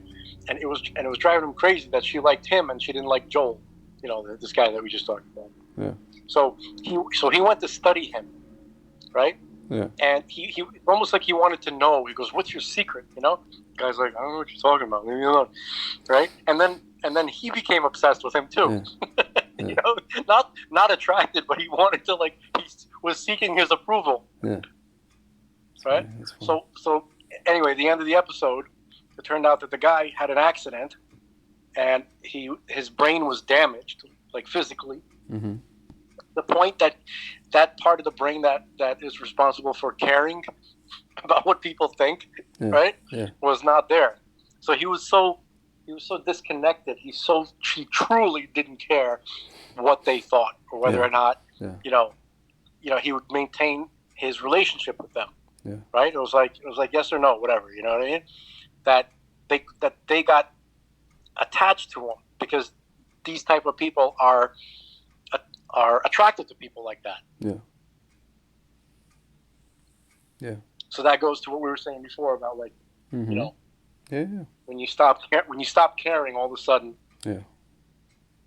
things happen. you get these damaged people wanting to be connected to you. Yeah. I don't know, man. I don't know at this point what the solution is, what the path is, what the method is, I don't know. When you've tried every path and you've tried every modality and you've done everything, like literally everything, um, you know, I don't know. I think Well, you didn't do everything. I did everything. Did everything. No, you didn't. What do I don't know what it is you didn't do, but you didn't do everything because something would have worked. Had you done everything, one of those things would have worked. No. Sometimes you could do everything and nothing works. No, that's not true. That's literally impossible. That's not a factual statement. Okay. I'm thinking now it's more of a thing of just not motivated to continue doing stuff. That's a different story. No. I think I should just go. I think I mamish have to. You know what's funny? Can I read? Marry a Mormon? No. Can I read to you something that this guy, who's a Baal Tshuva guy, wrote to me in private. I'm not gonna say his name, obviously, but it's interesting, and it actually speaks to what I just mentioned before. Where the hell is it? He's a Russian Baal Tshuva guy. 1 second. And oh yeah, dude. What about moving to Miami and just kind of like focusing on young non-American girls? Well, that's actually an option. Now it's a matter of practicality because I'm waiting for answers from law schools. So if I get into one of these law schools in Miami, I'll have to move to Miami. If I get into there's one in Texas which is online, I still can move to Miami. I can be anywhere I want. Hey, you should move to Miami just for the girls alone. Yeah, it's just a matter of like if I get into school in Miami, I have to move right away. Do you remember those two girls we ran into? Don't say names. When you were here, we were walking on Hollywood Beach, right? Oh yeah. But they live in Crown Heights. We ran into these two adorable Jewish girls. Yeah, they live in Crown Heights. Yeah. Sisters. One of them, don't have to get specific. One of them got married. The one that I don't. Yeah, I know. Whatever. We talked about it, but I'm just saying, like that can happen a lot. That's true, dude. They were, I think. Yes. They didn't, they seemed attractive. Yeah, I know. At least one of them seemed attractive to you. I don't remember which one. Yeah. They were both cute, Yeah. No, they both. I know them. They both grew up. Whatever. They grew up Lubav. Young girls. Yeah. So let me read to you what this guy wrote. But you're right. He wrote. Because I did this video with Hanania Weissman about Shidduchim recently. Just like funny, whatever, stories. So this guy writes to me, "Hey, I listened to your entire video on Shidduchim with Hanania. Have you ever considered learning and applying game/PUA, what I just mentioned, the pickup artist, in the Shidduch process?" And then I wrote back, "I used to, but I have to say that it's not terribly applicable," which I think it's not true, but or effective in that realm. It's not that it's not effective, it's just that it's not. I'll explain to you what I mean. I'll just finish reading to you what he said.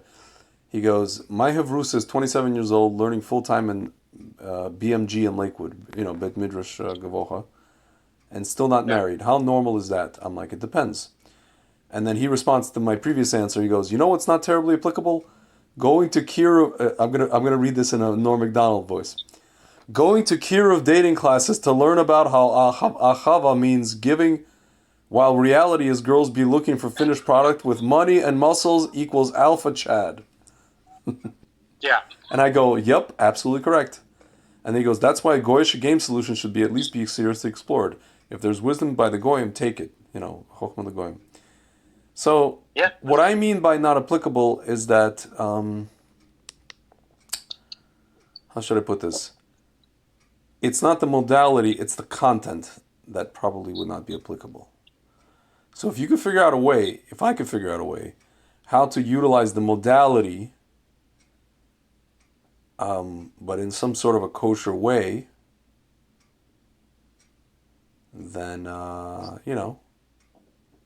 that could work. Does that have anything to do with that comedian? You sent me a clip of that comedian who was talking to Hanania Weisberg. He was saying, he said something like, the girl just wants to hear that you want to have a beautiful Shabbos table, or something like that. Well, I wouldn't even. That would not be my material. That would probably be his material. And if anything, that's actually his material in stand-up. So I don't actually think he even means that we should say that. He was talking about, what he was talking about? The whole, I call it the phalanx, where he's like, he goes into this whole thing of you see a girl at one of these events, but then she comes there with her friends, and they're all around, and he just goes, but I want to talk to you, and he points, he's like, but you, no, you, you, you, and then he goes, and how do I get rid of all the other, how do I vault the other girls, how do I hurdle the other girls. And he's like, come on, ladies, don't be offended if I'm not attracted. Don't be offended if I'm attracted to your friend but not to you. Just don't take offense. It's nothing, don't, nie beżajcie, don't take it personal. Why everybody, they all take it personal. Dude, I noticed this. They do. They take it very, very personal. Very, in the frum world? I would take it a completely different way. I'd be like, girls, if Rabbeinu Gershon hadn't done what he done, all of you would be my So you know what's funny? They actually mentioned that they in the he mentions it. He's like, oh, he's like, it's all Rabbeinu Gershon's fault. He got rid of polygamy. And then Hanania Weissman said that the Jew, the rabbi. He goes, it's hard enough to get even one. Yeah. He's like, you just need to get one. And the guy's like, yeah, but he's like, just don't, ladies. He's like, why do you get offended? Everybody gets so offended, or when there's a shidduch and I say no, and then the girl finds out. I've had this happen to me, dude. How many times just walk into a meal. And I see a girl that I know for certain, I remember that she was what they call red to me. And I said no. Dude, the scowls, the looks of death, the Cyclops, from X-Men, the Cyclops laser burning. It's like they're burning a hole in my skull with their vzglad, It's like deadly. It's like a total. You don't want to be in the room for that, bro. But how do you avoid that? How do you avoid that though? It's like you're in a, you can't even you want to, the whole point of going through the shadchan is so that you don't poop where you eat, and still you poop where you eat. You can't. This is the problem with this whole community. You can't. No matter where you go, you poop everywhere. You can't avoid pooping where you eat. It's impossible. Stop saying that. Stop saying poop. Okay, you can't avoid. You can't avoid blah where you eat. I got it. Why do you want me to stop saying that? What's the problem? The baby's getting riled up? You said it too. You said it too much. Fine. It's too much pooping. Yeah. You have enough poopy already from your little friend over there. Yeah, man. You know how much poop I clean? Oh yeah, dude. When I first moved to Israel, my ex had awesome dog. I love the dog, but it was my job to walk the dog and pick up the poop with my bare, not bare hand, but with a little sack, but covering my hand. And this is what I did for the first year and a half I was living in Israel. And then at some point I'm just like, wow, I made aliyah to pick up a dog shit. Isn't that lovely? This is what I'm doing in Israel. I'm Hashem has me. It's like wax on, wax off. Before I go to yeshiva, I have to walk around with this wolf in the middle of North Tel Aviv and pick up his crap. Isn't that nice? It's like a tikkun, On a side, this is her dog, right? Yeah, this was her dog. Oops. Right. So this is a public service announcement for the people. Don't give your pet to someone who doesn't want to take care of them all the time. Do you see what I'm saying? You want to, Dude, that dog was so lucky. It was cute and awesome. because if it I'm wasn't, saying, no, I would have thrown it in the ocean. I'm saying if your dog, Yeah. right? Exactly. Yeah. I'm saying like if that's your dog, make Yeah. sure that you spend Yeah. the time and you do the unpleasant parts. Don't put that on somebody else. Well, who my doesn't ex love was that dog as much as you do. pregnant, and she used the excuse that she's pregnant and like I don't know, tired or something, as if I wasn't tired from working. No, I mean the technically the pregnant thing that is Yeah. a legitimate excuse Yeah. because, like for instance, like I have cats Yeah. and I had to clean. I still have to clean the litter Yeah. for the entire pregnancy because whatever some some infection that could happen. Yeah. Also, like the dog was a half husky, so it was like pulling. So you don't want like a pregnant woman walking a dog like that, like pulling. Huskies are crazy, I'm told.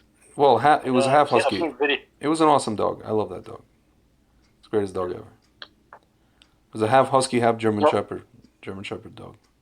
Oh, that's a big doggy. Yeah, yeah. It wasn't that big actually. It was a fairly medium-sized dog. It wasn't that big. It was great. Anyway. Well, huskies are big and German shepherds are big. So. I don't know why, but it wasn't. I picked it up. I would pick up that dog, on a regular basis. I don't know. It wasn't huge. It was a very funny dog though. It had like all the German Shepherd colors, but then it had like blue husky eyes, and a husky tail. And it made husky noises. Those are all that stuff. Yeah. Yeah, really high pitched like whines. The wolf thing and the howling. It was very cute. I love that dog. It's a fantastic dog. Anyway. Yeah, I don't know. I guess I should explore just going back to that way of being, I guess you could say. Yeah, just the what did you call it? The cold. Yeah, it's just cold open is just like when like sales when somebody calls somebody they don't know. In my case, it's not calling; it's just coming up to a girl or. Hard sales, they call it. Yeah. Hard sales is when you call them, you reach out to them like on the street or by phone. Yeah. Soft sales is when they come to your store and you just have to try to get them to buy something. Well, they already came to you. Exactly. Like and obviously with hard sales, the whole premise is that you come up to 100, you get 99 rejections. Yeah, but also you don't care. Yeah, you don't care. No, right? Because the more you do it, the more it just becomes like breathing. Like it's not a big deal. So that's probably the way to go. Yeah. Yeah, listen, for like a couple years span, dude, man, I was all over that kind of stuff. And, yeah. It just occurred to me something. Like, I heard, Gavin McInnes, he said this, which actually makes a lot of sense. He says, like, there really is something to this. I mean, it's not going to sound good, but like a guy, right? When it comes to, let's say, finding or hunting for wife or girlfriend, whatever, right? The guy is more like a snake, and the girl is more like a mouse. Like she wants to be caught, Yeah. Like you ever see like a mouse getting First Amendment by snakes, just gets caught there, and it just gets like overwhelmed with this like crushing snake bite. Yeah. It sounds really bad. Yeah, it does sound bad. But it might actually be bad. Yeah. But yet it's still true somehow. Yeah. Yeah, it is. Like sometimes it's sort of like you caught me on. I don't have any excuses. You know what I mean? Like I don't have to come up with excuses. It's like the guy has taken the full responsibility. He's the scoundrel. Yeah. Like the girl wants it to happen, but if she's like a little mouse and the guy's a snake, then she can like let it happen and also be the victim. Yeah. There's some element of that in these kind of interactions that I've noticed. Yeah. Rafi, don't listen to any of this. This is not for you. He's This like, is this is from a pre-Mashiach world where yeah. where you know where hopefully people have to actually, do stupid things to just to have one of you. yeah, yeah, right. In order for yeah, Unless exactly. they're like Sadmer or something, or you know, where everything's kind of pre. Everything's assembly line. It's all Yeah, set up. yeah. Even the Lubavitch, you know, you look at the. Yeah, speaking of the COL Even Live, you see these like they'll post, you know, the engagement pictures of the in the Ohel, like the couple, and it looks like literally look like Oscar the Grouch and like a smokestack and Oscar the Grouch. dude, are you raking hot coals? What are you doing? Oh, I'm not. What are you talking about? That's what it sounds like. Oh, It okay, sounds no. like you're driving over No. broken glass. What the hell? Oh, just laying in bed.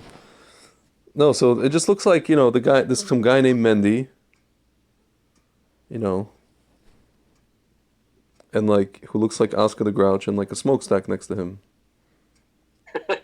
Yeah, I know. It's like every engagement picture at the Ohel. It's literally looks like a freaking Sesame Street character, a Muppet, and a smokestack with him. I don't understand. Maybe I should just turn into one of these Muppet guys, and I'll Turn get. into a Muppet and see how fast the smokestack comes to to claim you. They love Muppets. Turn into a Muppet. Start learning to see this like every day. Say Yehi. Just walk around saying Yehi. I don't And think that's popular anymore. It's not popular anymore. Like yeah, like you got to be a renegade to be Yifi yeah, now, like me. yeah. No, there's dude. Oh, I don't know. When I lived in Crown Heights, there was a shul that I went to that was just all Yehi all the time. No, you got the diehards, thank God. But it's like just generally speaking, it's like Really? I don't know. like Israel is in Israel. look It's at the Crown very Heights leadership. yeah, but I do it People in kissing up to Chachol. yeah, I guess so. But dude, I don't know. When I was in Israel, the Yehi thing is like very prevalent. Dude, I'm Good. telling you, every picture, it's a Muppet and a smokestack. You know who looks like a Muppet but without a beard? Who? I was showing you this. Like the movie Encino Man. Yes. Matt Wilson, the bad guy. Oh yeah. Shush. There's like, yeah, The shush. shush Yeah, guy. that guy. There's a there's this like scene where in the beginning where I forgot his name, Brian Austin. Yeah. Yeah, main character. There's a girl that he likes. She's dating the Yeah, and then he just not the and villain Jock, yeah, and he's like waving to her. She's and he waving pops back, and and then he pops into his the head just shot. comes Yeah. into the yeah. And he's like He looks like a real Muppet. Dude, that's mamish like Dude, a shadchan. You know. uh-uh. Like when you tell a shadchan you want to, you know, you're like a 41-year-old guy, you want to date a girl who's like 27, and he's just like shush. Shush. That guy's hilarious. Yeah, he should have had. There's a video that says why this guy should have had a bigger career than he had or something like that. Yeah, where's that video? Because I've said that. Like I sent a message. You said And I that? was like, this guy. I definitely said that. There could be. This guy is the son of of the absolute greatest funny man ever. Yeah. Yeah. Dom What? DeLuise is like on top of Patrice. Yeah. On top of Norm Macdonald, there's Dom DeLuise. He's like the great granddaddy of Yeah. all funny people. He's not a stand-up, Yeah. but everything he does is hilarious. His name is Michael DeLuise. Yeah, Michael looks DeLuise. nothing He looks now almost that you nothing know like him. that. Right, no, because like but there's a little bit of the nose, like you Yeah. can see a little bit going on there, but Yeah. it's shocking Yeah. that that's his son. Yeah. But it's not shocking that he's so funny. Yeah. Right. Big, When yeah. you There's also David DeLuise. that- There's David DeLuise. You've seen him also. His brother. he's probably I think he was like on 21 Jump Street. He was 21 Jump Street. He was on these are people like, you know, you could say, oh, he only became an actor because of his dad, but these guys are like talented people, you know? No, are you kidding me? They're talented Matt guys. Wilson from Encino Man Yeah. was the best part of that movie. Yeah. Hands down. Yeah. Sure. There's this one scene. Yeah, there's this one scene where he wants to get evidence that the Brendan Fraser character is an actual caveman. Yeah. So he climbs into the kid's room and he steps into a hammock and then he falls down and then the hammock pops him back up. Yeah. That's hilarious. Like that's very, very good. Those comic chops. Yeah. That guy. Here, hold on. Let me. Hold on a second. Yeah, I don't know why. I really don't know why this guy did not. Hold on. Maybe he was, I don't know, too smart to get involved with these Hollywood scumbags. Yeah, you keep. That's one option. Here. Could have been a choice. That's the one I hope. Here, David DeLuise. Oh no, I'm sorry. That was what was his friend? Peter DeLuise. Peter DeLuise. Here. See, they have all these interviews. Growing up with Dom DeLuise, Johnny Depp, and Peter DeLuise. Oh no, that's the 21. Hold on. They were both on 21 Jump Street, but his brother was the guy. He was the main. He was one of the main cast members. Yeah. No, this is Michael. Michael. This is the guy. But I'm looking. I want to find the scene you're talking about. Here, video comedy reel. Video reel. Here, drama acting. Encino. Let's do Encino Man. I think that was his only movie. It was like his only main one. Here, hold on. Let's see, like what else he did. I see a little silhouette of a man. Oh, he was that raggedy ass guy in the back seat. Yes. The drunk guy in Wayne's World. He was like drunk. He was like the guy who was about to puke. He was the other guy, whatever, one of the two guys. No, he was the other. He was like the blonde guy with the long hair. Yeah. And he was the camera. He was like one of the camera dudes. Yeah. In Wayne's World, that's right. Yes. Yes. Minor role. I don't think it was a speaking role. But, it was like barely anything. Yeah. Here, hold on. How could this not be a real show? The vote for quarantine goes to Wait! This is like the pump. Come on, stop it. This is our school, right? This summer right here is taking you for a ride. His name isn't Linkovich Chomovsky, and he's not from Estonia. Matt, will you just stop this already? Shush! They've all been lying to us. But I found out. I know the truth. Do you want to know the truth? Do you want to know what he really is?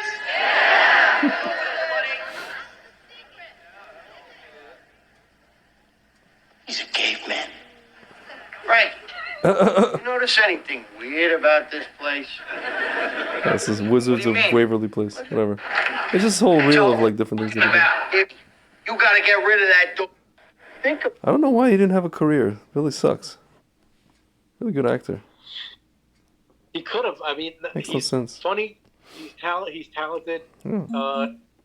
He's Hollywood royalty basically. Yeah. Dom DeLuise, you know, like he probably could have had a part in any like Burt Reynolds movie. Yeah.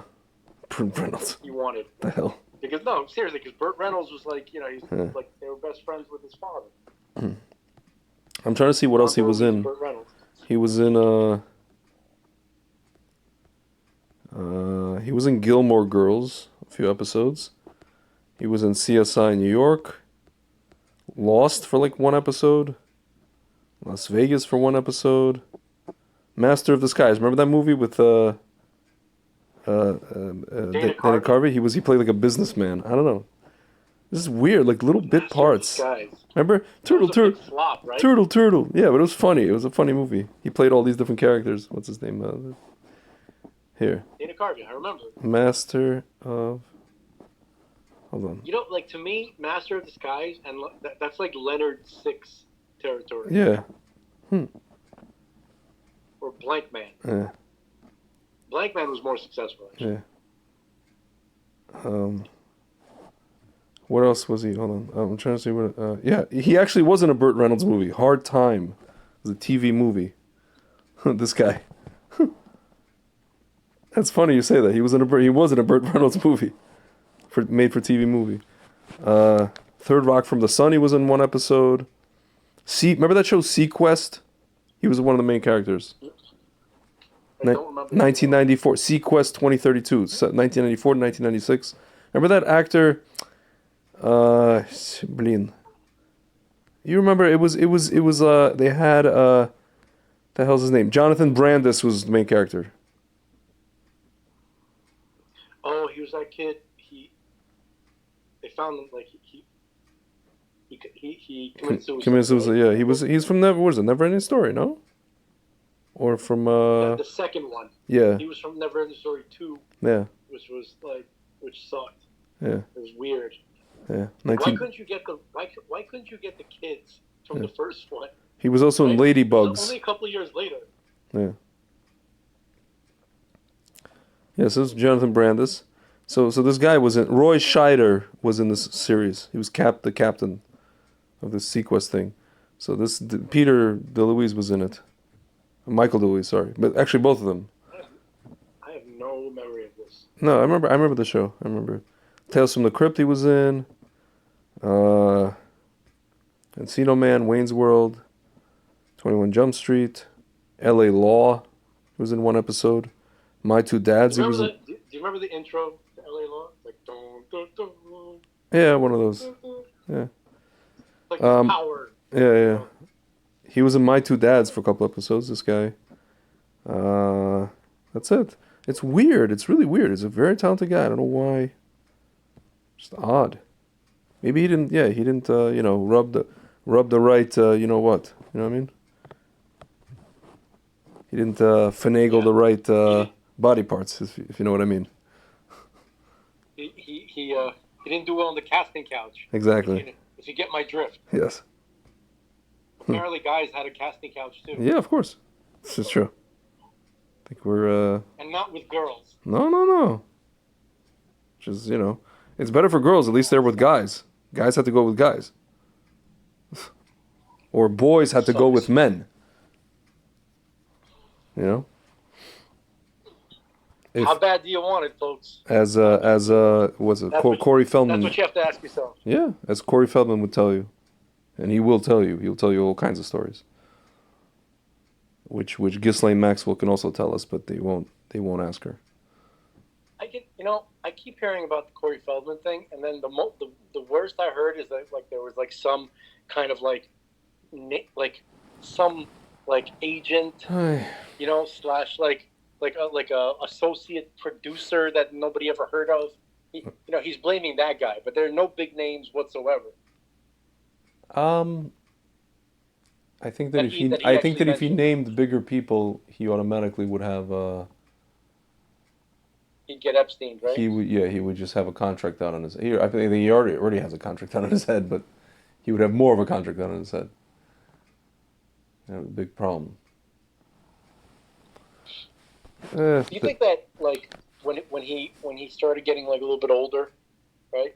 Mm. And in terms of getting roles, do you think that they tanked his career or they made him crazy on purpose? I know for sure they gave him all that MK stuff, For sure. What does that mean? They gave him. It's a drug. It's a mind control thing. How do you think Britney Spears got the way she got, and she's trying to come off of it?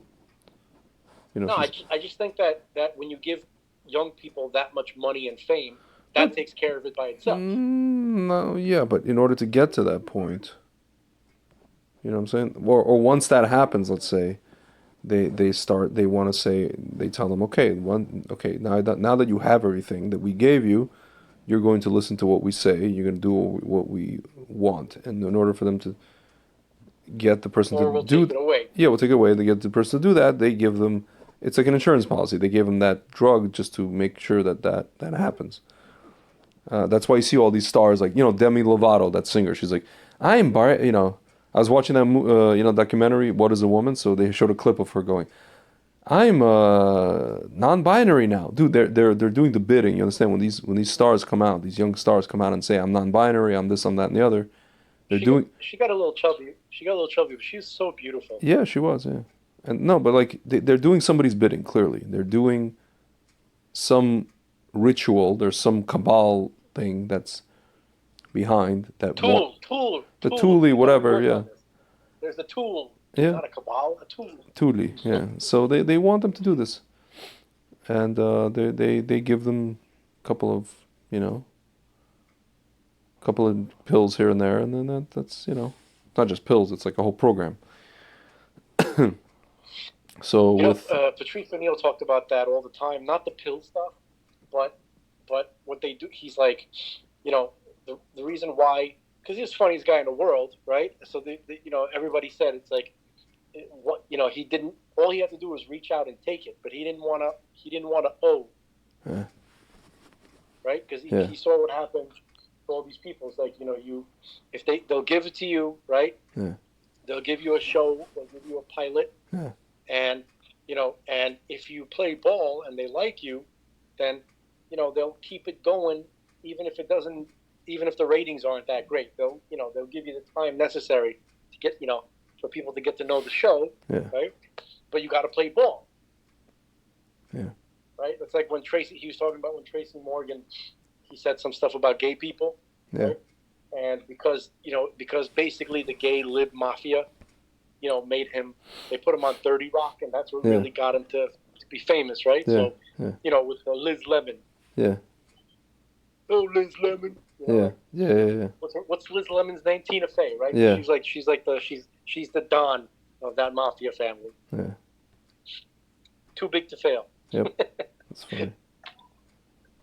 It's hilarious.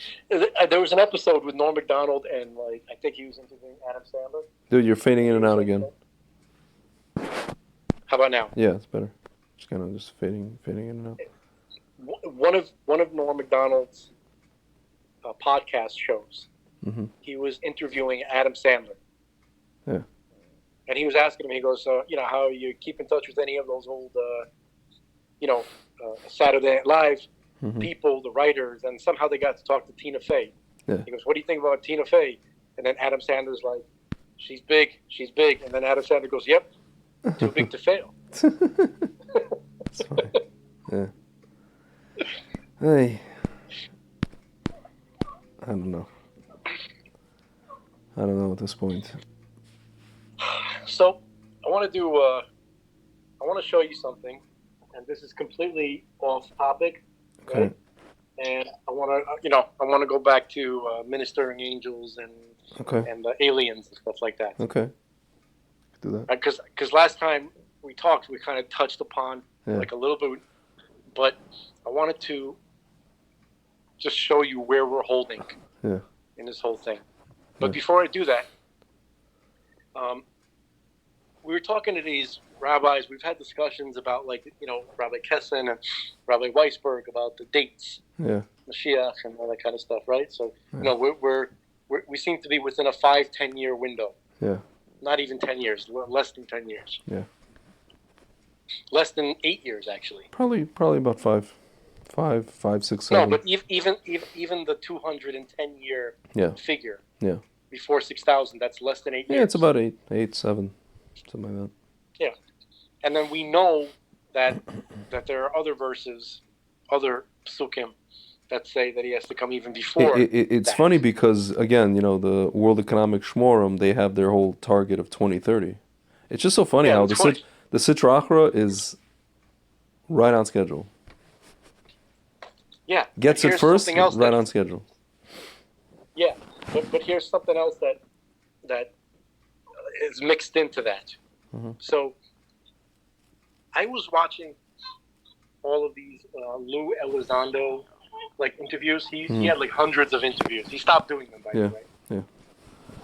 I don't know why, but he was doing all these interviews, and there's something that he said. He usually said the same thing over and over again, and there's something that he said which was interesting. He was basically saying that you have all these people, these impatient people, that are, they're saying, "Come on, tell us what you know," and don't, you shouldn't care about your non-disclosure agreement. So go to jail, but at least the public will know the truth and blah blah whatever. Yeah. So he's saying that he goes, "Listen, these people, this is not going to happen overnight. It's a gradual process, right?" And he kept saying, he goes, "You know what? For these people, just tune out of this and come and revisit this in 5 years." Yeah. He kept saying 5 years. He goes, "Come back in 5 years. This is a 5-year process." Yeah. Okay. So Interesting.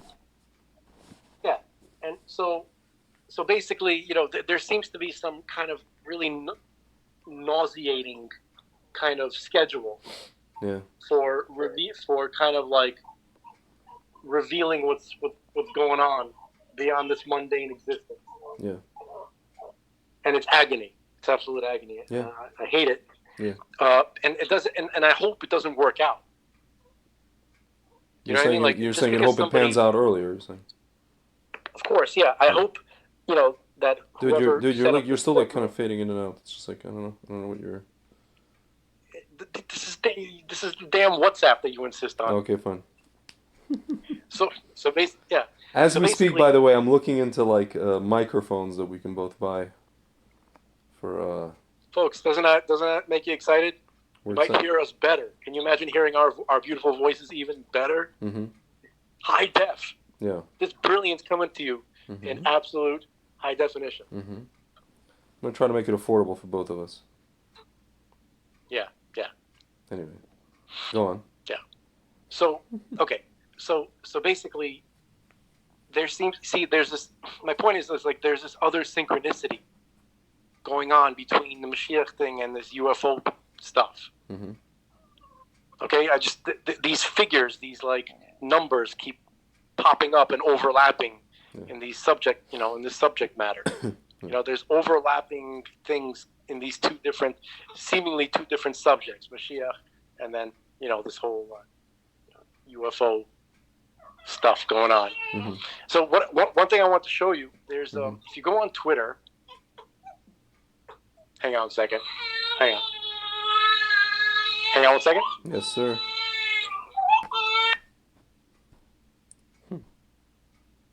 Yes.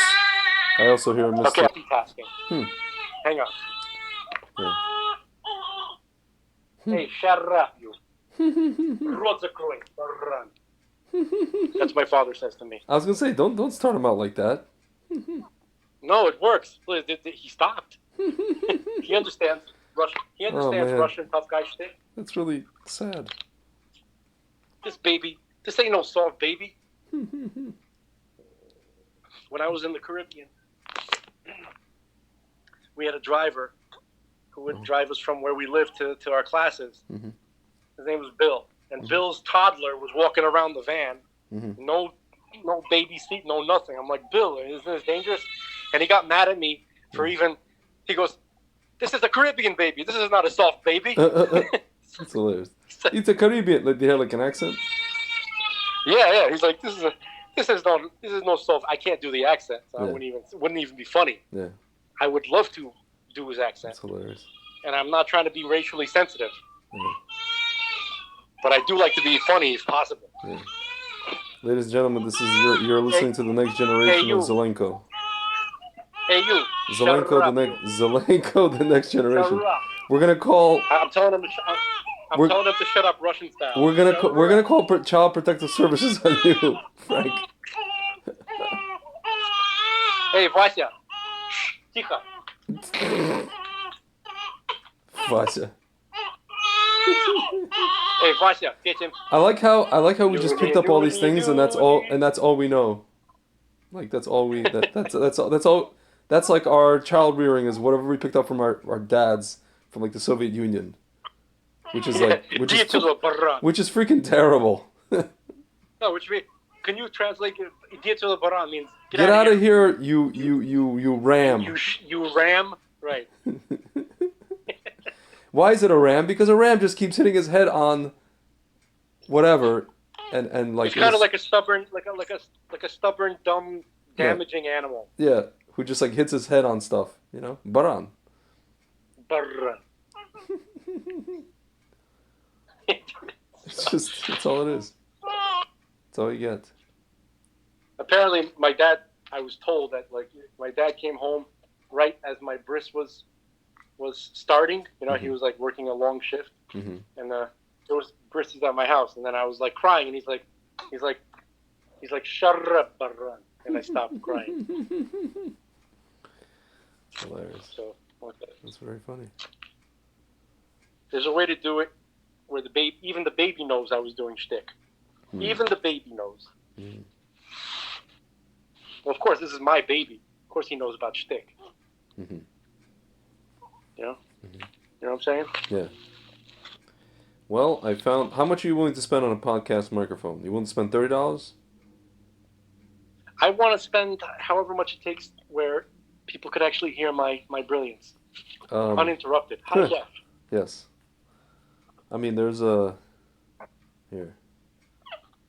I feel like technical difficulties are an obstacle to my rise to power. Yeah. Whenever I hear rise to power, I just think of like Hitler. Hang on. Yeah. Okay. Can you hear me? Yes, sir. So now I found a good mic Right. here on Amazon for $30. The only question is does it work with? Does it work with Macs? USB microphone. I think it works with Macs. Let's see. With Max? Like a Mac. Like you have a Mac. Oh yeah, it is Mac. Okay, fine. Yes. Yeah, there we go. Zoom. Go to meeting. Google Meet. The tonor something. A USB thingy. Has a tripod. 180 whatever thing. Just order it and I'll send you. No, I'll send you the link so you can order it to quick your own what's it called? I mean to your address. I'm ordering one for myself, one for you. I mean one to your house. But you order here. I'll just send it to you. So you could just. Can we have a Jamie who can take care of stuff like this? I'm the freaking Jamie. That's the freaking problem. Yeah, I know. I tried to be Jamie a little bit. Like I uploaded an episode here and there. I edited something. I created that. Yeah. Yeah, you upload episode with a whacked out title. So, I don't know what the hell. I can't get rid of that. It just appeared. I didn't put that there. Yeah. I tried to get rid of it. It's still there. Yeah, I tried to get rid of it too. I don't understand what it is. Yeah. It might have something to do with the program that I use, like to edit it. Yeah. You know, like iMovie. Yeah. Okay, so what I wanted to show you, getting back to subject, is go to Christopher K. Mellon on Twitter. 1 second. Or just Google Christopher K. Mellon Twitter. Just give me 1 second. I wanna. Crud. I don't wanna. Why does it do this? I just want to send you the link to this. This is very strange. Can you give me 1 second? I need to use the boys' room. Just give me 1 second. Yeah, I'll take the same opportunity. All right, I'm back. I'm back. Yes. I'm back. Right. Okay, so are you ready to look? Yes. What is it? Okay, so just Google Christopher K. Mellon Twitter.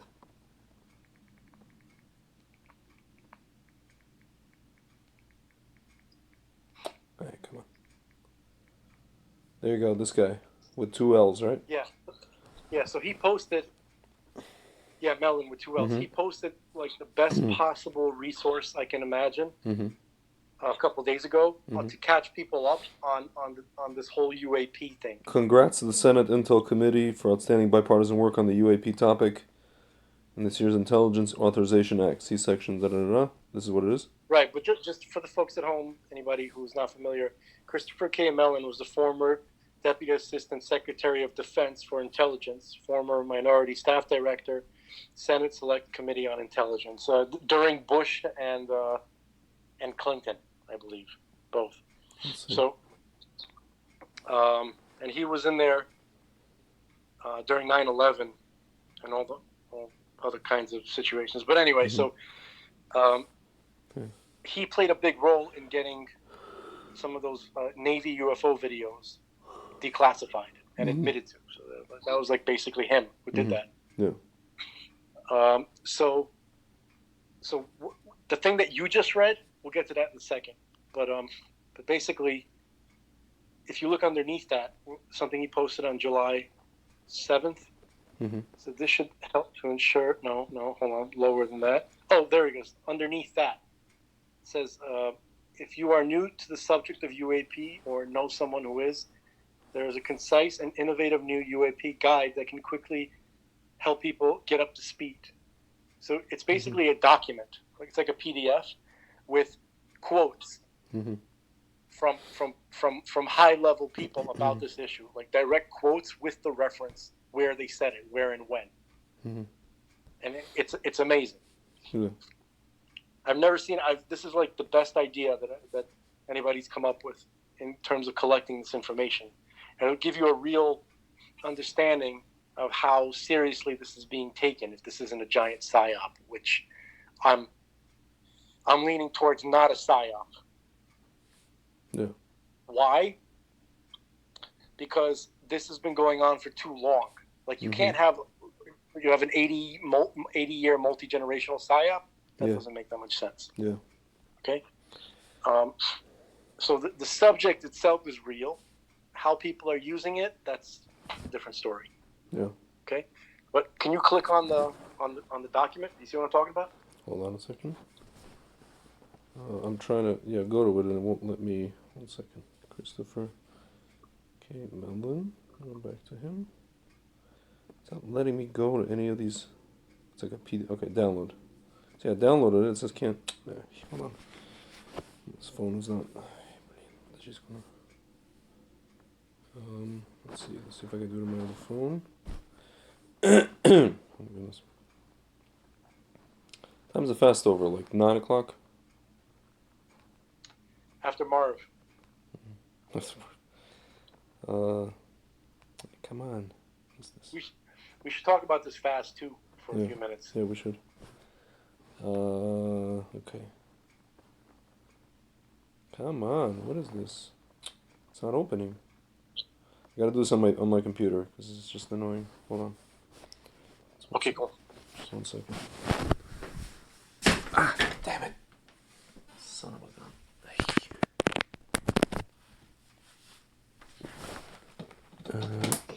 1 second. Just fire up. Got to read some of these quotes. It's pretty amazing. Let's see here. Oops. Oh my god. Okay, computer's going berserk. Let's see. Let's see. Oops. Okay, Christopher. Come on. Hey.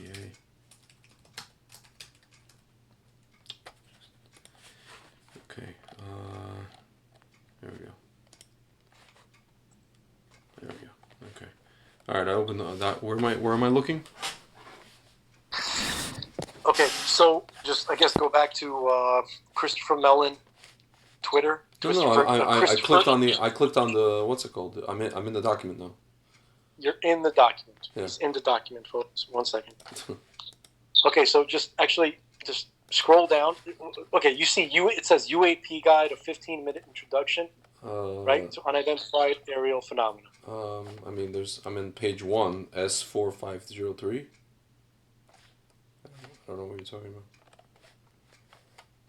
about. There's table of contents, authorization appropriations, blah blah blah. It says 138-page document. So like. Yeah, but I mean, you don't see the cover. You don't see the cover page where it starts off. I do not. It says UAP guide. No, UAP. No, I don't.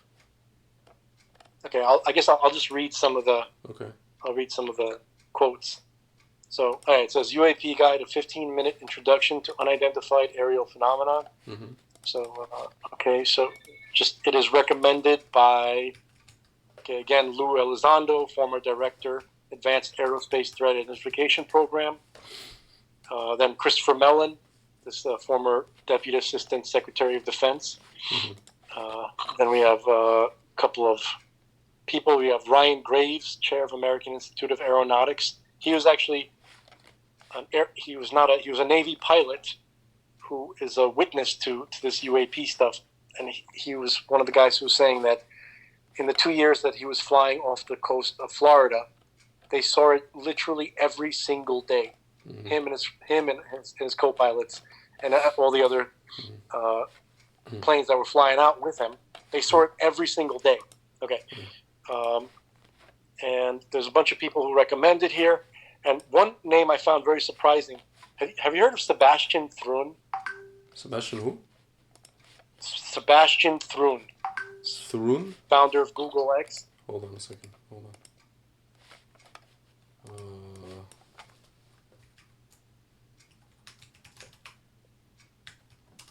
Did not hear about him. Now I know. Google X? Yeah. I never heard his name involved in this topic before, but CEO of Kitty Hawk Corporation and chairman, German American entrepreneur. Google VP and a fellow, professor of computer science, Stanford University, Carnegie Mellon. He founded Google X and Google self-driving car team. No, I mean I heard of him before this, but I'm surprised I never heard him involved in this topic. He won the DARPA Grand Challenge. He led the development of the robotic vehicle called Stanley. Interesting. Autonomous car. In 2005. Yeah. He was at the Smithsonian. He had placed second, a vehicle called Junior in 2007. Interesting. So what about this guy? No, I don't know. I'm surprised that he's involved in this. That wasn't the main point. I literally just saw that. I didn't notice it before that. Yeah. So anyway, there's basically this is a document that just shows a bunch of, like for example, here's a quote from Barack Obama. It says, quote, "What is true, and I'm actually being serious here, there is footage and records of objects in the skies. We don't know exactly what they are. We can't explain how they moved, their trajectory. They did not have an easily explainable pattern." So, and then, Bill Clinton. There are things flying around out there that we haven't identified yet. Whatever. It just shows when he said it and where he said it. And then you have, this is my favorite quote right now, by John Ratcliffe. He was Trump's director of national intelligence. He said this in March of 2021. He said, "Usually, we have multiple sensors picking up these things. There are a lot more sightings than have been made public. Objects that have been seen by Navy or Air Force pilots or in satellite imagery that engage in actions that we don't have the technology for, or traveling at speeds that exceed the sound barrier without a sonic boom. Technologies that we don't have, and frankly, that we are not capable of defending against." John Radcliffe. Whatever. So you have, this is just this document, this is a collection of statements of people of this caliber, starting from like the most recent, going back 80 years. Okay, so I just think it's a very, very good resource for anybody who wants to have a sense of what's going on with this. Okay, and then what a coincidence that it seems to be fitting in with that 5-year plan, that 5-year timeline. Yeah. Kind of like we're holding. Right. So I guess my point is, I don't know how anybody could argue that the Mashiach phenomenon and this phenomenon are not intimately intertwined. Of course they're intertwined. I'm just curious, I'm curious, like when are people gonna start talking about this? From the rabbinical side. I doubt. Well, you see, we got what's his name to try to talk about it, and he doesn't even understand what's going on.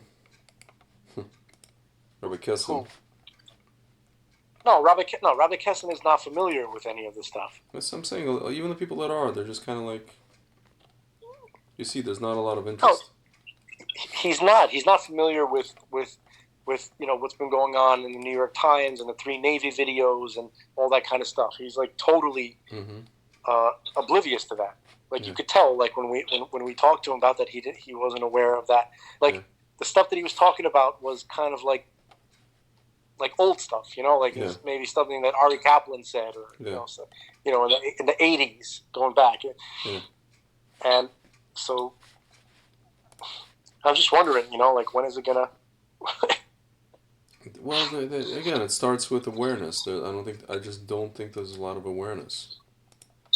There's not a lot of awareness. There's not a lot of knowledge, education. They don't.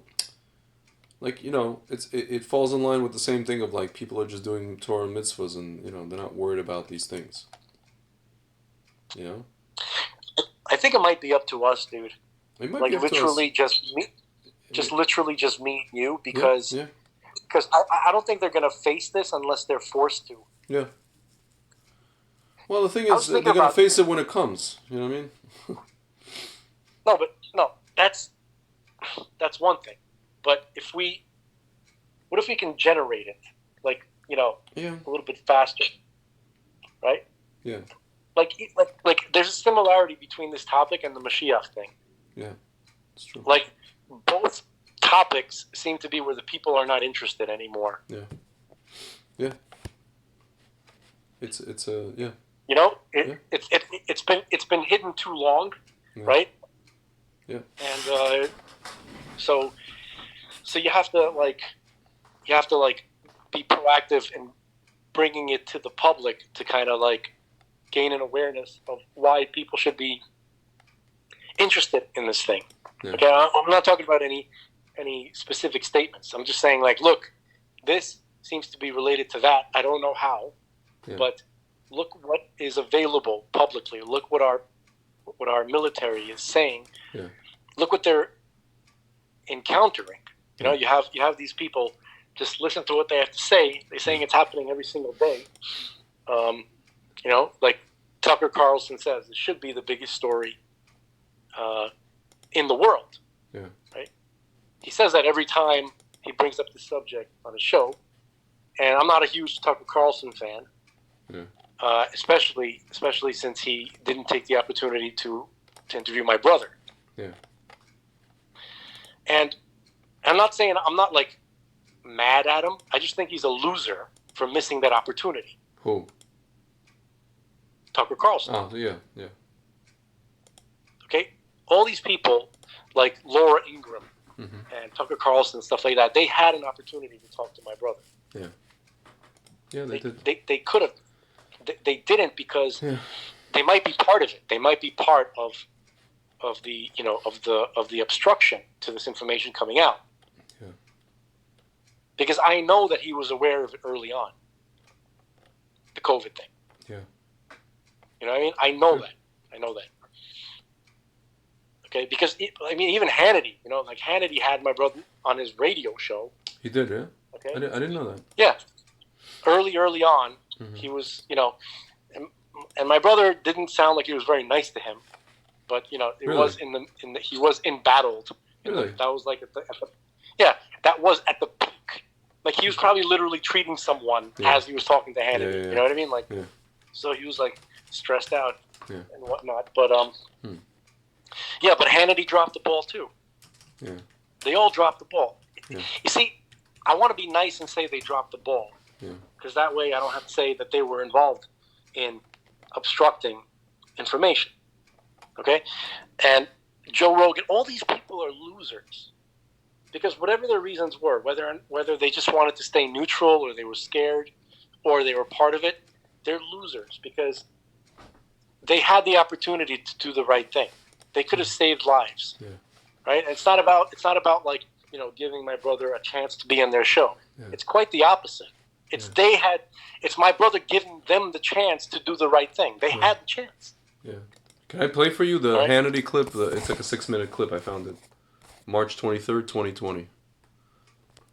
This is your brother.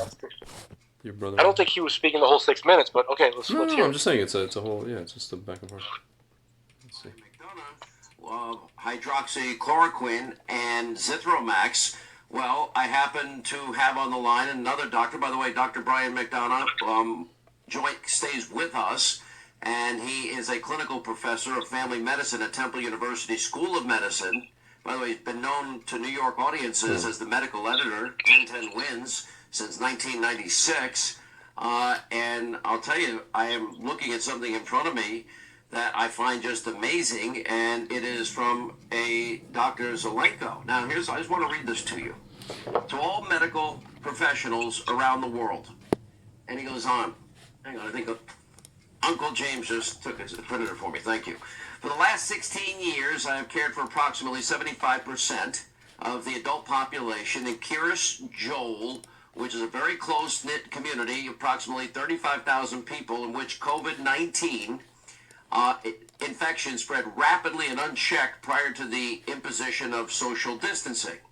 As of today, my team has tested approximately 200 people from the community for COVID-19, and 65% of the results have been positive. If extrapolated to the entire community, that would mean that more than 20,000 people are infected at this present time. Of this group, my estimate is that there are 1,500 patients who are generally accepted high risk, above 60, compromised immune system, et cetera, et cetera. Given the urgency of the situation, I developed the following treatment protocol in a pre-hospital setting, and have only seen positive results. 1, any patient with shortness of breath is treated. Any patient in a high-risk category with mild symptoms is treated. Young, healthy, low-risk patients, even with symptoms, are not treated unless their circumstances change and they fall into category 1 or 2, as is well-known, these patients likely self-resolve. My outpatient treatment regimen is as follow. Hydroxychloroquine, 200 milligrams twice a day, 5 days. Azithromycin, 500 milligrams once a day, 5 days. Zinc sulfate, 220 milligrams once a day for 5 days. Now, he went into the rationale. He cites studies and information that we've gathered. I'm not sure if you can trust China, but from China, but more importantly, South Korea. They recently had a study that they published from France. And by the way, that hydroxychloroquine helps zinc enter the cell. And we know that zinc shows viral replication, or stops viral replication, or slows it at least. Anyway, long story short, he points out that since last Thursday, my team has treated approximately 350 patients and another 150 patients in the other areas of New York with the above regimen. Of this group and the information provided to me by affiliated medical teams, we have had 0 deaths, 0 hospitalizations, 0 intubations, meaning the tube. In addition, I have not heard of any negative side effects other than approximately 10% of patients with temporary nausea and diarrhea, which, by the way, can happen with a Z-Pack or Zithromax. Anyway, in sum, my urgent recommendation is to initiate treatment in the outpatient setting as soon as possible in accordance with the above. Based on my direct experience, it prevents acute respiratory distress syndrome and prevents the need for hospitalization, and it is saving lives. I'm just blown away by this.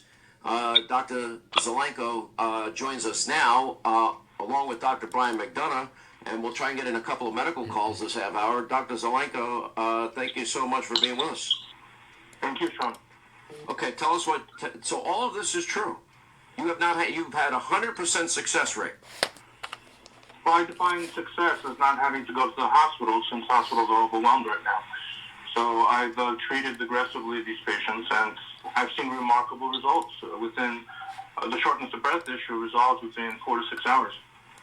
Now, you heard about this case from Florida. We have this guy going to join us at the top of the next hour. He was dying. He told his family goodbye. Doctors said there was nothing that they can do. Last minute, he had somebody prescribe him pretty much your regimen, and he had a tough reaction in the beginning.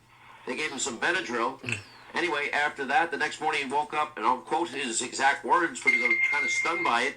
He said, it felt like nothing had ever happened. He could breathe again. It was back to normal. Are you seeing the same results? No, not as dramatic, but it does. They do get. Well, his better. was an IV form. It was not a pill. So listen, Sean, the main issue is here like this.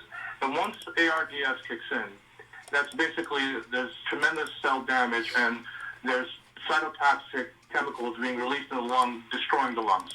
And these drugs won't even help that, probably. What we need to do is decrease the viral load and give the immune system time to overcome the infection prior to ARDS developing. So my rationale was, instead of waiting and watching people get sicker, let me try what was this. Thank you, President Trump, for approving this drug, and combining some good ideas from other countries that have had experience with this. And all I did was take established regimens and just apply them in the pre-hospital setting when their patients have mild to moderate symptoms. And I've seen remarkable results. It really prevents the progression of the disease, and patients get better. All right, we're gonna change lines. That's a that's the Yeah, clip. I guess he was. I don't know why. The first time I heard that recording, it sounded like he was being, like, like he was being, like, he could have been nicer to Sean, but now in hindsight, he could have been. I wish he was meaner. Dude, you know what? Where this link was, this whole thing, it was in Media Matters. The lefty website. They embedded this link, and instead of putting the text, they put the text of some of the things your brother said, but instead of putting the text of that whole Megillah about your brother getting to the science, at the end they felt the need to write my rationale. The part about Trump. Thank you, President Trump, for approving this treatment. Like, they felt the need to connect it, to like politicize this. Yeah. Instead of getting into the science and how this works, and like. Well, we know, like, that they didn't want something like this to be used by the public. I mean, they had I'm pretty sure they intended for the COVID to kill many, many more people than it did. Yeah. I think they had to, they had to adjust their plan over time. I think that it was supposed to be the COVID that got all the results that they wanted, rather than COVID and then the vaccine. Yeah. I mean, the vaccine itself was kind of probably supposed to, like, kill off the stragglers that COVID didn't get, but they didn't get enough of them. Yeah.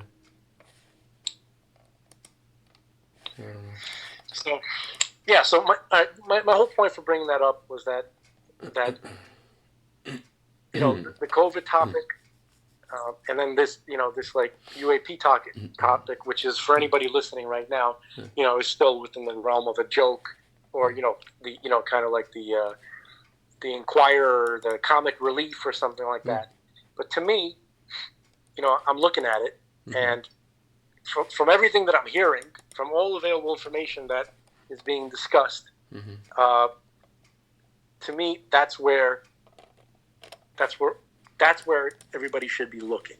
You know what I mean? That's the way out of this mundane, prison that we're in. Yeah. Where, we live like moles. Yeah. We live essentially in a cave. Yeah. Our consciousness, it's a cave-like existence. Okay?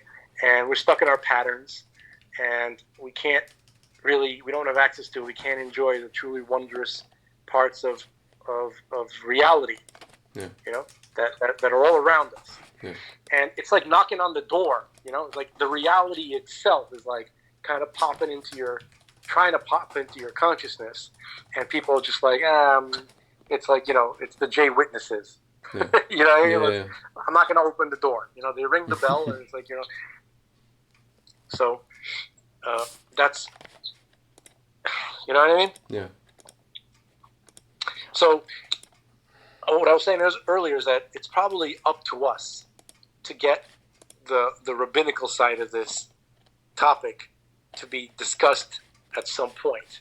Not when it shows up, because who the hell wants to hear from them when it shows up? It only matters now before it shows up.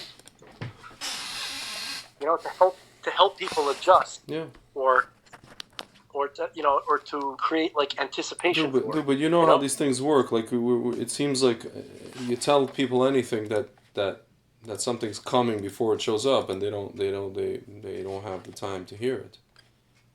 I'm not really saying that something's coming. I'm saying that we're telling people what's happening right now. Yeah. What's been happening. Yeah.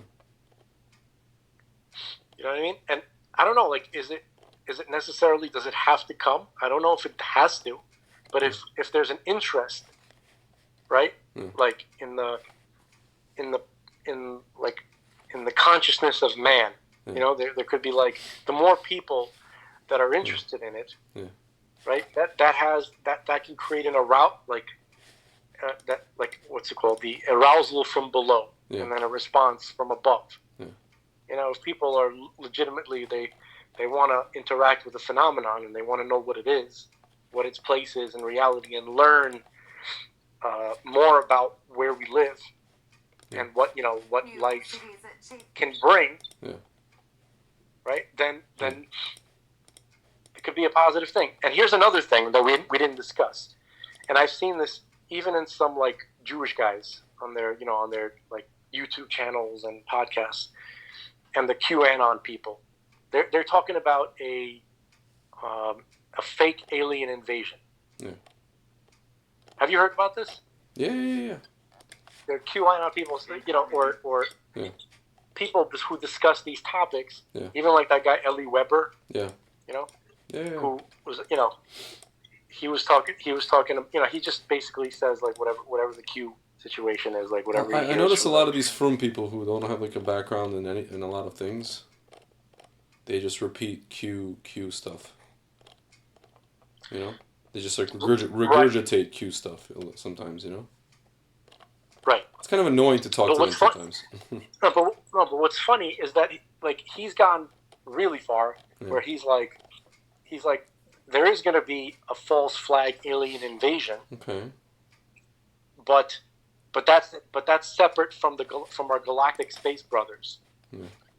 Yeah. He's already talking about, the Galactic Federation and stuff like that, which, I'm not, that's a level of familiarity that I cannot claim for myself. Yeah. All I'm saying is that our military pilots are encountering objects that break physics. Yeah. And they seem to overlap. Their behavior and their appearance overlaps with stuff that Chazal talk about in terms of, like, for anybody, I've read a couple of translated sections from Chesed LaAvraham, right? And it talks about the people after they're resurrected, right? Yeah. It's going to talk about like what kind of existence they're going to have. Yeah. What is their bodies? What are their bodies going to be like? What are their bodies going to be capable of? So here's what he says. Basically, he said, and if somebody listening can correct me, please do. Okay, but he says that they're going to glow like light, like bright light. They're going to fly around in the sky. Yeah. They're going to go here and there, zip back and forth. They're going to have all these abilities and stuff like that, right? So,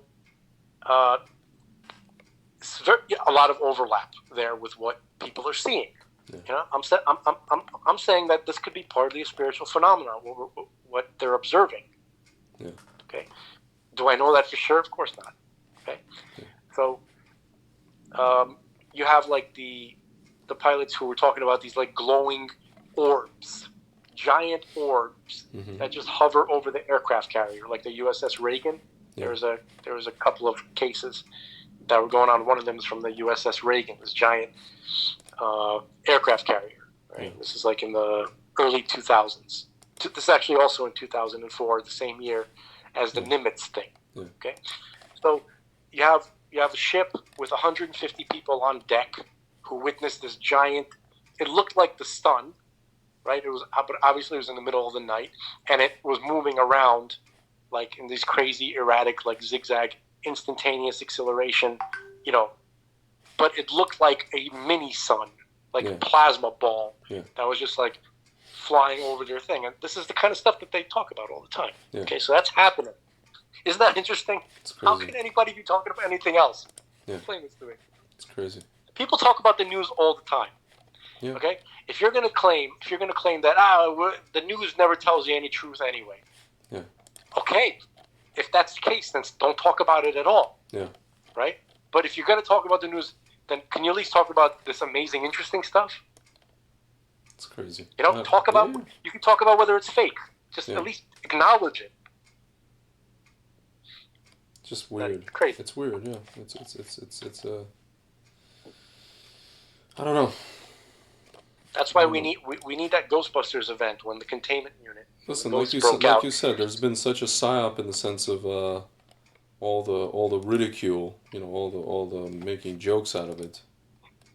That people are, like you said, even these pilots that see stuff, they're afraid that that their colleagues are going to make fun of them. All the Cessna pilots and all these guys, they're just afraid.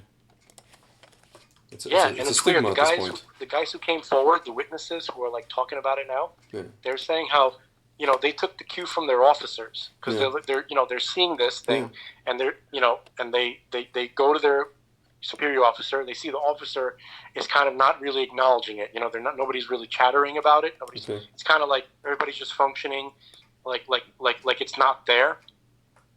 But at the same time, you can tell that that you can see the officers looking at it with binoculars and stuff like that. But no one's allowed to talk about it while it's happening. Yeah. Yeah. That's one hell of a psyop. So tell me about this. You wanted to talk about the Ministering Angel stuff. Well, to me, it's essentially the same topic.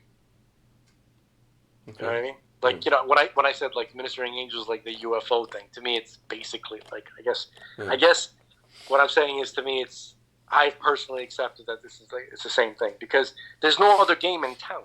Yeah. Like whatever you're seeing is being controlled by Hashem. Yeah.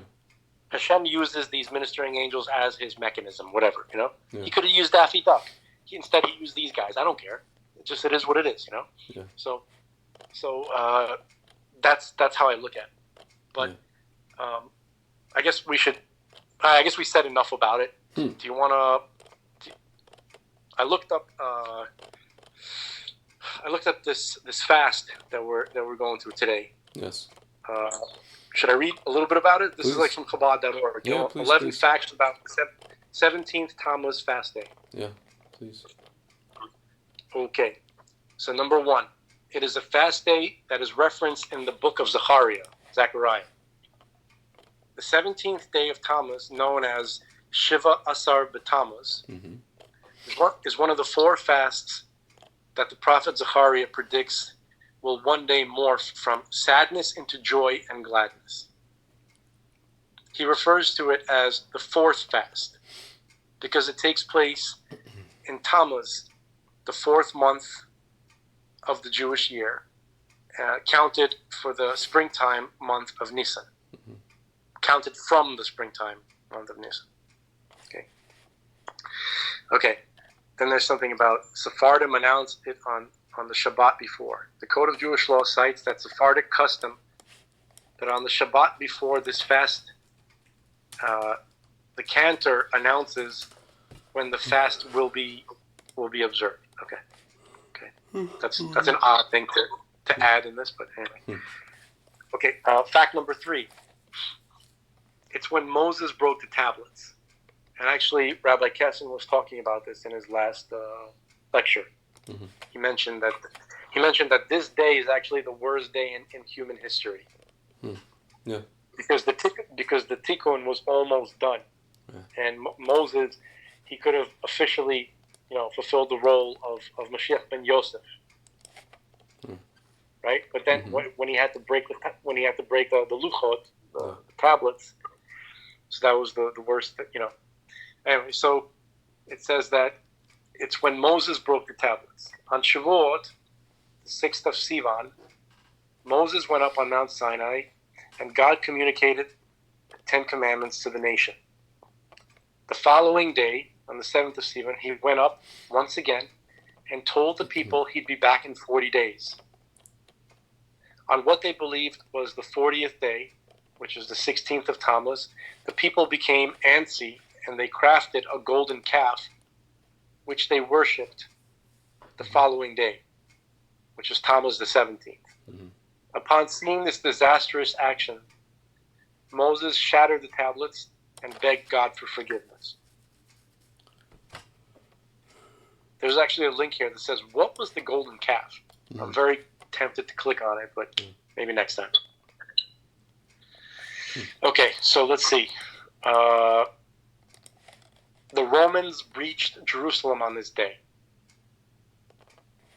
In 69 CE, the Roman destroyers breached the walls of Jerusalem and began a period of burning, looting, murder, and mayhem, which culminated with the temple complex burning on the 9th of Av, 3 weeks later. So we've officially entered the 3 weeks. Yeah. Okay, so it may also be when the Babylonians broke through the walls of Jerusalem. The prophet Jeremiah, tells us that the Babylonians broke the walls of Jerusalem on the 9th of Tammuz in the year 423 BC. The Jerusalem Talmud and other sources maintain that the 17th of Tammuz was the date that the Babylonians breached the walls of Jerusalem on their way to destroy the first temple. So how can both be true? Yeah. The Talmud explains that due to the intense suffering and chaos that reigned at that time, the people became confused. And Jeremiah actually recorded the wrong date. Not satisfied with this answer, and then there's a link that says, read, when were the walls of Jerusalem breached? Yeah. All right, it commemorates two other events. This fast day also commemorates two other somewhat mysterious events.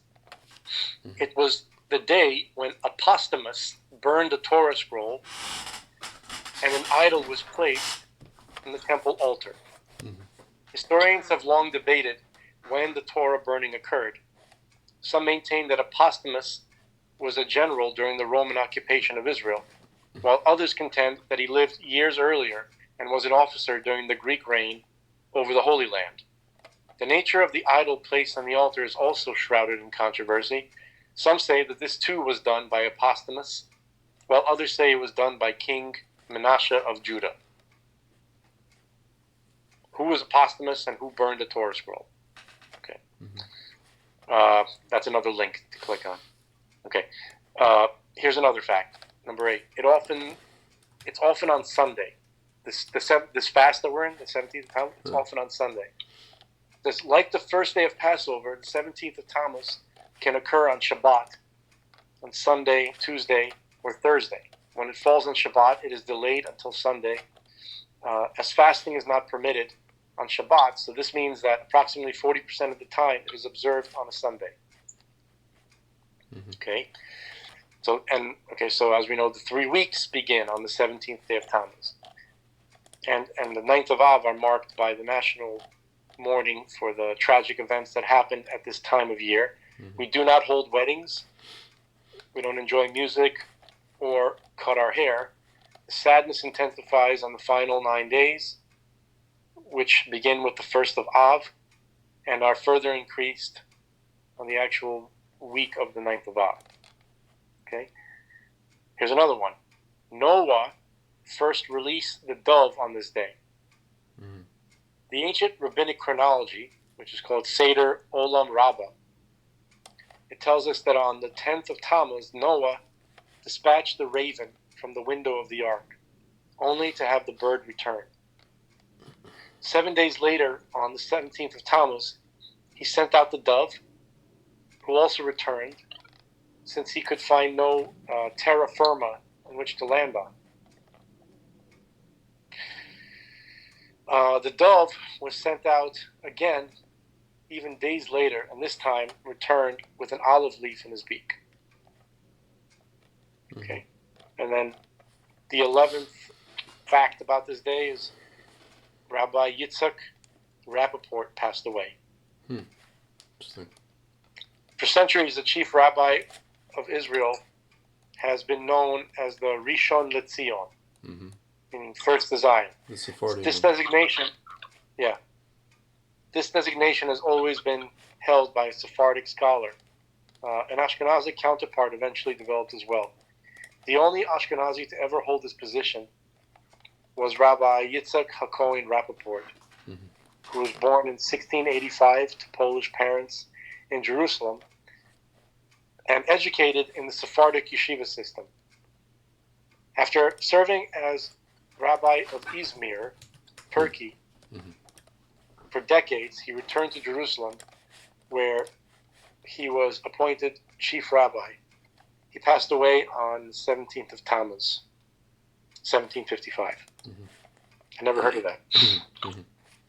I never heard of the Rishon LeZion. I know the city in Israel, but I didn't know that was like a position for a rabbi. I heard of Reisha Galuta, but Rishon LeZion, that's the first. Interesting. Do you know anything else about this day? About 17th of Tammuz? Yeah. Well, Wikipedia has interesting things.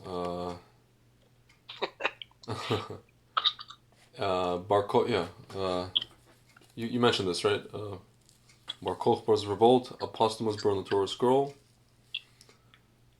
I'm ashamed to say I haven't heard of a posthumous either. Yeah. Let's see. It was a name occurring in Talmudic tradition. It was Flavius Josephus relates that the year 50, a Roman soldier seized the Torah scroll and was abusive and mocking language, burned it in public. The incident almost brought on a revolution, but the Roman procurator Cumanus appeased the Jewish populace by beheading the culprit. Blah blah. There's like 40 days after Jewish holiday Shavuot. Yeah, he ascended Har Sinai. Yeah, made the golden calf in the afternoon of 16th of Tammuz when it seemed that Moses was not coming down. That's fun. Yeah. It's customary among Ashkenazi to refrain from listening to music, public entertainment, haircuts on fast days and occasion because it is part of 3 weeks.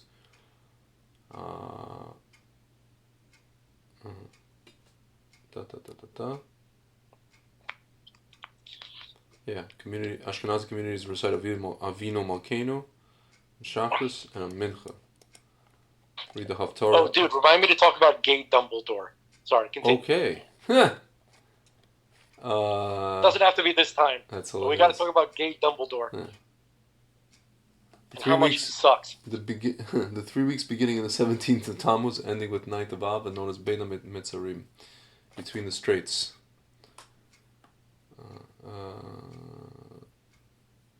Let's see, yeah. Blah, blah, blah. By the way, hello. Did you know this?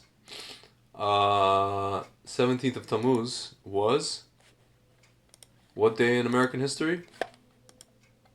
Oh, that's when that was July 4th, 1776. Very good, sir. And Rabbi Kessin says that that's kind of like a tikkun, that America started that day.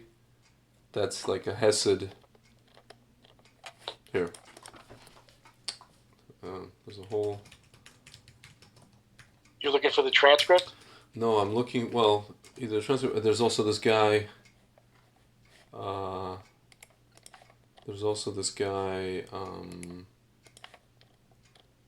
what's his name, there's a guy, who writes about all these things. Here you go.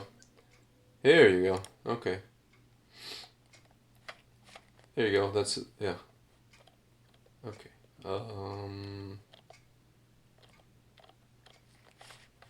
So it's a transcript of one of the shiur about end of America. Here we go.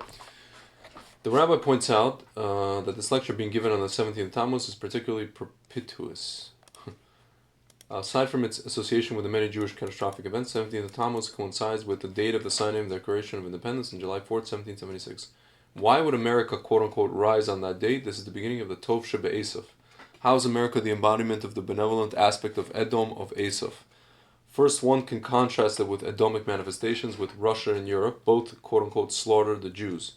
In contrast, America has been benevolent to both Jews and others in terms of religious freedom. For the Jews, this has meant freedom to study and practice Torah and continue their mission to rectify creation. There is another connection between the rise of the Tov Sheb'Esav with that date. Our sages tell us that the Messiah will be born on the 9th day of the month of Av. This would seem to mean, says the rabbi, that such a day of Churban, destruction, is to become a day of unbelievable glory, because the redemption will begin on the 9th of Av, the very date of the culmination of the strife begun on the 17th of Tammuz. So, both dates are intimately affiliated with the Messianic process, a birth from struggle and destruction to redemption and actualization. That Jews were able to abide in a country like America where they could strive and flourish is redemptive. As exiles go, America's was quote-unquote gentle. Another connection between America's founding at that time in the mid-18th century can be ascertained by looking at that date in the creation calendar and its reckoning with the creation clock. David HaMelech stated that one day in God's eyes is as 1,000 years in man's. Based on that proportionality, the 6,000 years of existence of Olam Hazeh, this world, coincides with 6 days of the week. By that calculation, the year 1740 is equivalent to 5,500, which on the creation clock is equivalent to 6 o'clock Friday morning, the dawn of the last day of this world. Only a few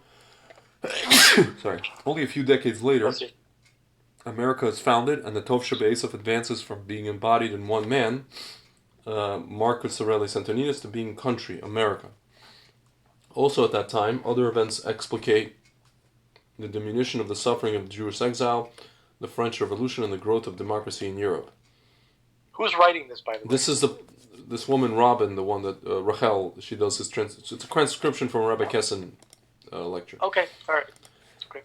Additional evidence for America being a good aspect of Esav is the divine providence with which it has been treated. The rabbi has discussed this and other examples before, so he offers but one example, which is ironically the Civil War. The destruction America deserved by divine decree as a retribution for engaging in the commerce of slavery was supplanted with a civil war which, though devastating, enabled America to survive. The war removed America's culpability for that sin. The rabbi touches too on the prosperity of America, which is also evidence for its preferment of being the tov, good. The end of this last most benign exile has been brought about by Jewish observance and service enabled by and in conjunction with the good part of Esav. The end of this exile is an expression of the completion of the rectification mission and the ushering of the Messianic era, when the interaction between the man and the Satan reverts back to what it should have been had Adam not rebelled. The exile must end, and so must the Jewish presence in America. God says that no matter that the Jews are at the farthest ends of heavens, He will gather them and take them to Himself. There's a divine decree. Interesting. Wait, hold on. I just wanted to say that wording, right? Mm-hmm. I think we spoke about it before. Mm-hmm. Why not just say the farthest ends of the earth? Right? Oh. He goes on to say the farthest ends of heavens. Yeah. No, listen. Eric, continue. Yeah. Continue.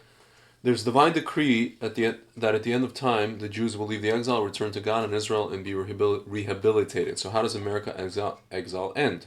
Scenarios 1 and 2. It's 2 scenarios. This is relatively short. The rabbi offers 2 possible scenarios. Normally, an exile ended when the environment was rife with anti-Semitism and its attendant threats of violence. The Jews are expelled forcibly, or they are compelled to flee. The classic is Spain. Could this happen in America, the rabbi asks? Yes. In reviewing the options between a Biden presidency versus a Trump re-election, a Biden victory would mean that the unrest we've been seeing, the incitement of racial divide, the continuing incentivization of forces bent on destroying Trump's America, the anti-Semitism, all could be further stimulated, and Jews would have to flee. Biden's cognitive challenge suggests that those currently orchestrating and fomenting unrest will be the actual power brokers, and Biden will be a mere puppet. Also, the pandemics having compromised so much of Trump's success would seem to threaten a Trump victory. Could God have unleashed the pandemic for the purpose of putting an end to Trump's job, which has been, from a spiritual point of view, to assist the Jewish people? Is Trump's mission done? Is the final exile terminated in a climate of fear and dread? Does America become the Rasha Esav, the evil of Esav? The rabbi believes, on the contrary, that a second possibility is more likely, that the pandemic and the resultant unrest have revealed to the silent majority of prospective voters just what the result of Democratic Party leadership would mean: insecurity, crime, lawlessness, economic dysfunction. This exposure would seem to assure the election of Trump. How would this last exile end? With Egypt as a model, although that redemption was Achishena, hastened in its appointed time, merited through suffering despite not all Jews being saved, as opposed to this redemption which is Be'ita, in its appointed time, and therefore irrevocable with all Jews being saved. Moses, as Mashiach ben Yosef, simply takes them out. Indications that are that Mashiach ben Yosef is being released from whatever impediments tie him down, and he will grow to be an awesome spiritual individual, and he is in America. That's what Rabbi Cousin says. That's MBY.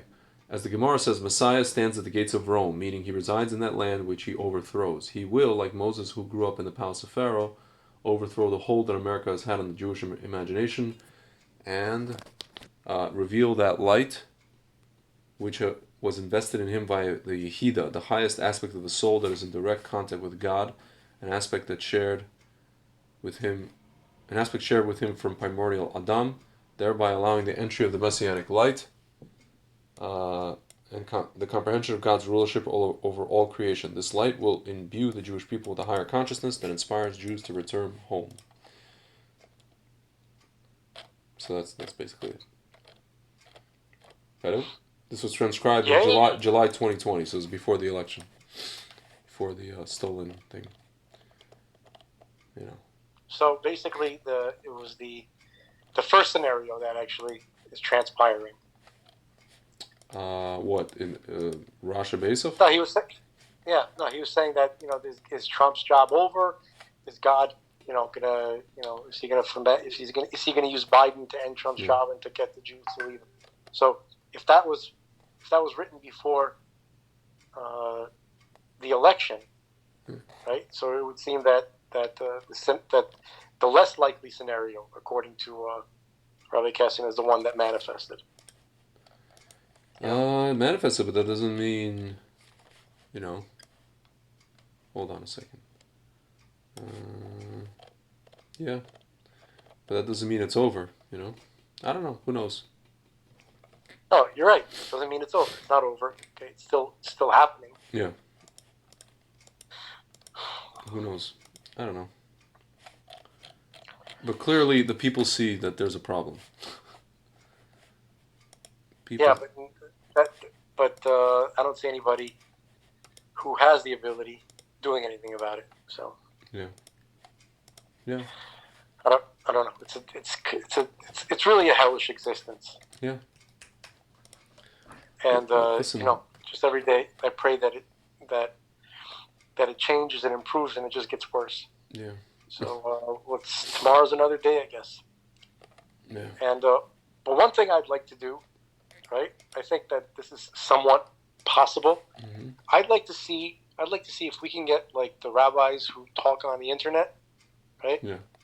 If we can get them scrambling to talk about this UFO issue, not talk to them directly, but to create such an impact which creates questions which they won't be able to avoid it. Yeah. And then they'll be forced to educate themselves about it. Yeah. Are you concerned that people just for entertainment? Are you concerned that people are gonna mock and ridicule people in the frum world? I mean. Am I concerned? Yeah. I'm not concerned, but they're probably concerned. I mean, they probably would be concerned. Yeah. But no, I think that if we can get people to look at the stuff that we talk about, right? Like that document that I was telling you, for instance. Yeah. Which we really should link it to this video if possible. Yeah. So that people don't have to go looking for it, because it's an amazing resource, and it's just full of like all these quotes from high level people, about this topic. It'll give you a sense of what's been going on. But anyway, if we can like get enough like from people to be like, wait, what the hell's going on? What is this? And then to say, rabbis, explain it. Yeah. And then to see them scramble to explain, I think that'll be like an amazing like development. Well, sir, before we do that, or in order for us to do that, I sent you a link to get a microphone. We will both get the same. I'm going to order it as soon as we get off, and then. Yes. And then, Okay, which is going to be soon. They will be, and they will be delivered. If you have Prime, they'll be delivered tomorrow. Okay, so I'll do that. It's $35, and Okay. it's good supposedly.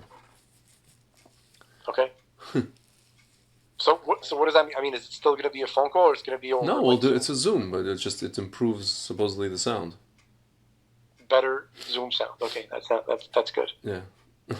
So, I think I'm gonna try to do the Lowell podcast this week. Yeah, please. Yeah. Don't play a hate, participate. Yeah, he wants he wants me to try to get Daniel Lopez. Oh yeah, as a guest. Yeah. But well, let's see. Honestly, I don't talk to him very often. Like I don't. It might be a while till I can get in touch with him. Let's see who's on this. I want to see. There's like a whole schedule. Who's on this week? 1 second. There's a whole here. Chairs and speaker. Okay. July 19th, Pam Popper. Oh, she's she's the doctor that works with the what's his name? Tom Renz, the lawyer that's suing. We were on with her one time. Yeah. So she's on this Tuesday. Okay. It's gonna be at noon. That's good. Yes, sir. It'd be interesting to see if there's anything actually happening with that. I haven't thought about that in a while. I'm curious about that. Yeah, and yeah. And I think this week, whatever, we'll see. I'm going to get my responses. Zat Hashem. Okay, I guess we'll talk about Gay Dumbledore next time. Alrighty. Whatever the heck that is. No, it's just, these Harry Potter movies, the new ones. Yeah. They're called, like, Mythical Beasts or something like that. Yeah. Right, so you have, like, Dumbledore as a young guy. Stupid. Like this. Yeah. And he was in love with and they made him gay. Boyfriend. Uh-huh. Grindel, who was like basically like Wizard Hitler or something like that. He wants to kill all the non-wizard. Yeah, it's just massively lame. It's massively lame. Yeah. But the only good part of that movie, which is not even that great, that guy, that actor who played in Balls of Fury. He's like this chubby, short little Jewish guy. He's hilarious, dude. Dan Fogler? I'm looking at this. Yes. I've never seen this movie. You've never seen Balls of Fury? I've never seen Balls of Fury. I gotta see this movie. Apparently. Dude, what the hell? With the ping dude, pong? we gotta watch Young. It is a comedy masterpiece. Yeah, it's got Christopher Walken, George Lopez, Maggie Q. Yeah. James Hong. Oh, this guy, I know him. James Hong, yeah, that guy, James Hong. Yeah. That's the Chinese guy that you see in every movie. Yeah. Like Robert Patrick's in it. He has like a small role. Yeah. Thomas Lennon. Oh, that guy from Reno 911. Yeah, from the state. Diedrich Bader, this guy from Drew Carey Show. Got a lot of funny. What's her name? Terry Crews. Terry Crews is in it. He's hilarious. Patton Oswalt. David Kochner, this guy from Ron Burgundy. Yeah, it's got all these funny, good people. But who's this? And what's that? What's the female? Can you name some of the female? There's like Maggie Q. Like beautiful black. Not Maggie Q. She's like this like. Aisha Tyler, the black girl. Aisha, yeah, the black girl, beautiful. Yeah, she's hilarious in that. Yeah. Oh, this guy, Kari Horiyuki Tagawa. This guy, he plays like Last Emperor. That he is actually like he's in relatively few roles in movies. His main profession is a massage therapist. This guy, Kari Tagawa. This guy. Yes. But he's in a few movies. He's in Last Emperor, James Bond, Planet of the Apes, Pearl Harbor. There's a few of them, a few movies. No, he's right. He's been in like some movies, but like when I was like researching him a while back, I'm not sure why. It's like found out he's like a massage therapist. That's his main thing. That's funny. Yeah, he's 71 years old. This guy. I remember him primarily from that movie Rising Sun. Yeah. Remember Rising Sun? Yeah. With Wesley Snipes and Sean Connery. Yes. Really weird movie. Rising Pretty cool Sun, though. Last Emperor he was in. Last Emperor was a great movie. I don't know if you've ever seen it. Won an Oscar. Yeah. No, I know. He wasn't. He didn't play the Last Emperor. He must. He played like a supporting role. Yeah. It was a great movie. Anyway. All right, sir. It's been real. Yes, sir. All right. So I'm gonna go buy this microphone. Yeah. And then, Let's do the microphone check 1, 2, and microphone check. we'll figure this out. We're constantly upgrading, little by little. We will spit hot fire. Now we've monetized some, I guess. Even though I'm. Oh yeah. So what are the views looking like? Like the views the are last okay. two It's episodes? just I'm trying to figure out like because I'm using this Anchor thing, which is part of Spotify, but then I don't know. Like, whatever. I have to figure out how to. Yeah, the views are only. There's only been 5 views on episode 19, so on the Spotify Damn. one. I mean, there's 163 on the 18, but like the ads were not available at that time. But now they are, I guess. Whatever. So now that ads are available, no one's looking at it. Exactly. Whatever. You know, we'll push it. We'll push the future stuff. But Come on, folks, tell your friends about us. We got to get like famous, you know. Like, stop interfering with our fame and our rise to power. exactly. All right, man. I'm gonna Right, go sir. order it. All right, sir. Enjoy. I mean, or easy rest of your fast. Truth Fanatics. Oh, Yes. Whatever that is. you're supposed to say snarf, snarf, whatever. You do a good job with that. That's actually, you know, like, Yeah, I did a Japanese guy impression yesterday. That sounded like a constipated person. All the Japanese just sounds like people are constipated, like Japanese men. Oh! no. And then the girls are like, No. let me help you. And he's like, oh, having trouble. You know, we didn't talk about the assassination of the Japanese Oh my former God. president. So next time we'll talk about that. Yeah, and also of Ivana Trump. Oh yeah, the assassination of we Donald mentioned Trump. Yeah, I mean, since the last time we talked, it turned out that she it wasn't from COVID. Or Yeah, she anything like related. fell.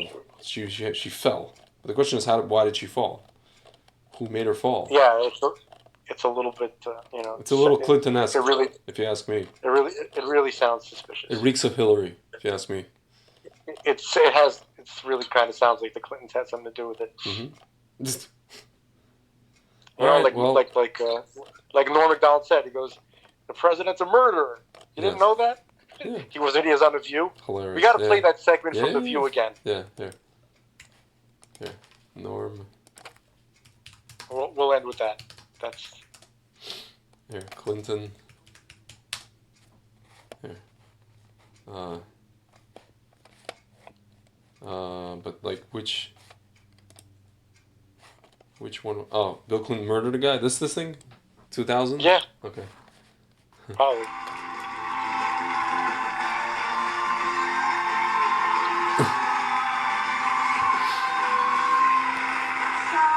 These words are droll, sarcastic, controversial, hilarious. Well, those are some of the words that are used to describe Norm Macdonald's character on his sitcom Norm.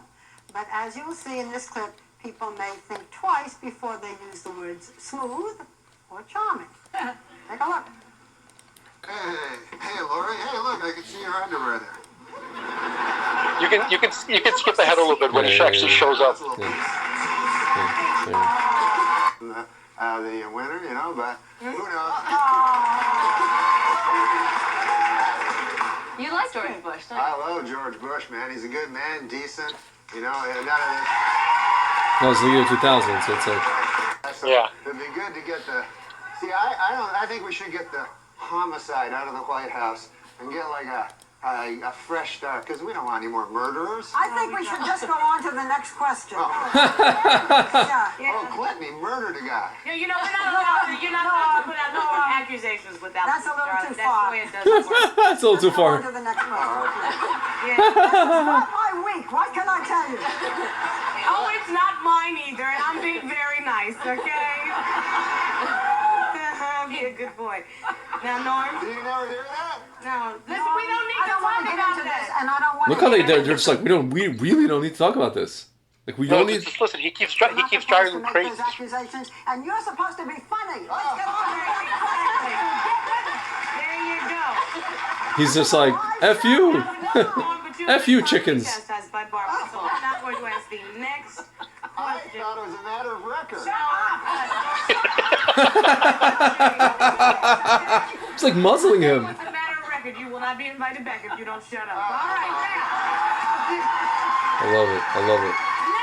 now. Watch. There's another one. All right, manslaughter. Let's talk football. He's like, all right, man. Never hear the word R. The phone is I ringing. certainly hope that somebody calling to tell you to go home. All right, that's the end of the clip, basically. I mean, it's Wait, not hold the on, end of the hold on. clip, but that's the end of him saying. One second. Answer the phone. Hello? Love it. Oh, yeah. No. The thing is this. There, you know Matt Strauss, Yeah, the producer. the producer, he told me it would be funny. He said, like, why don't you carry a cell phone on and then let it ring and then pretend like there's a guy on it. Is there anybody on it? No, it's a pretend You thing. know what, Norm? Love it.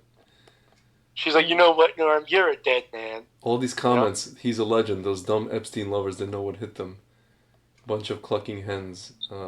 He was literally, they were shocked every time. You know what he did? Yeah.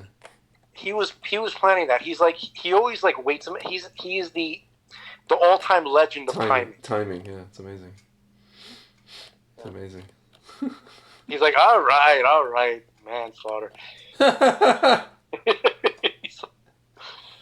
Yeah. No, but you know, just in all seriousness, for a moment, it looks weird that what happened with Ivana Trump. It doesn't make too much sense. Yep. It does not. Correctamundo. All right, man. So, gay Dumbledore next time. Listen, yeah, Zat Hashem. Japanese Prime Minister. Whoa! Hattori Hanzo. Yeah. All right. There's like a weird connection with the Moonies. You know, like Reverend Moon and all that kind of stuff. Oh, Sung Young Moon? That's Korea. No, I know, but there's a connection between somebody related to Abe, like Really? his father-in-law, who was a previous prime minister. I know that. This whole thing, I didn't get a chance to look. It's super odd. Yeah. All right then. All right. Talk to you soon, sir. It's been Be well. All right, later. Yes, sir.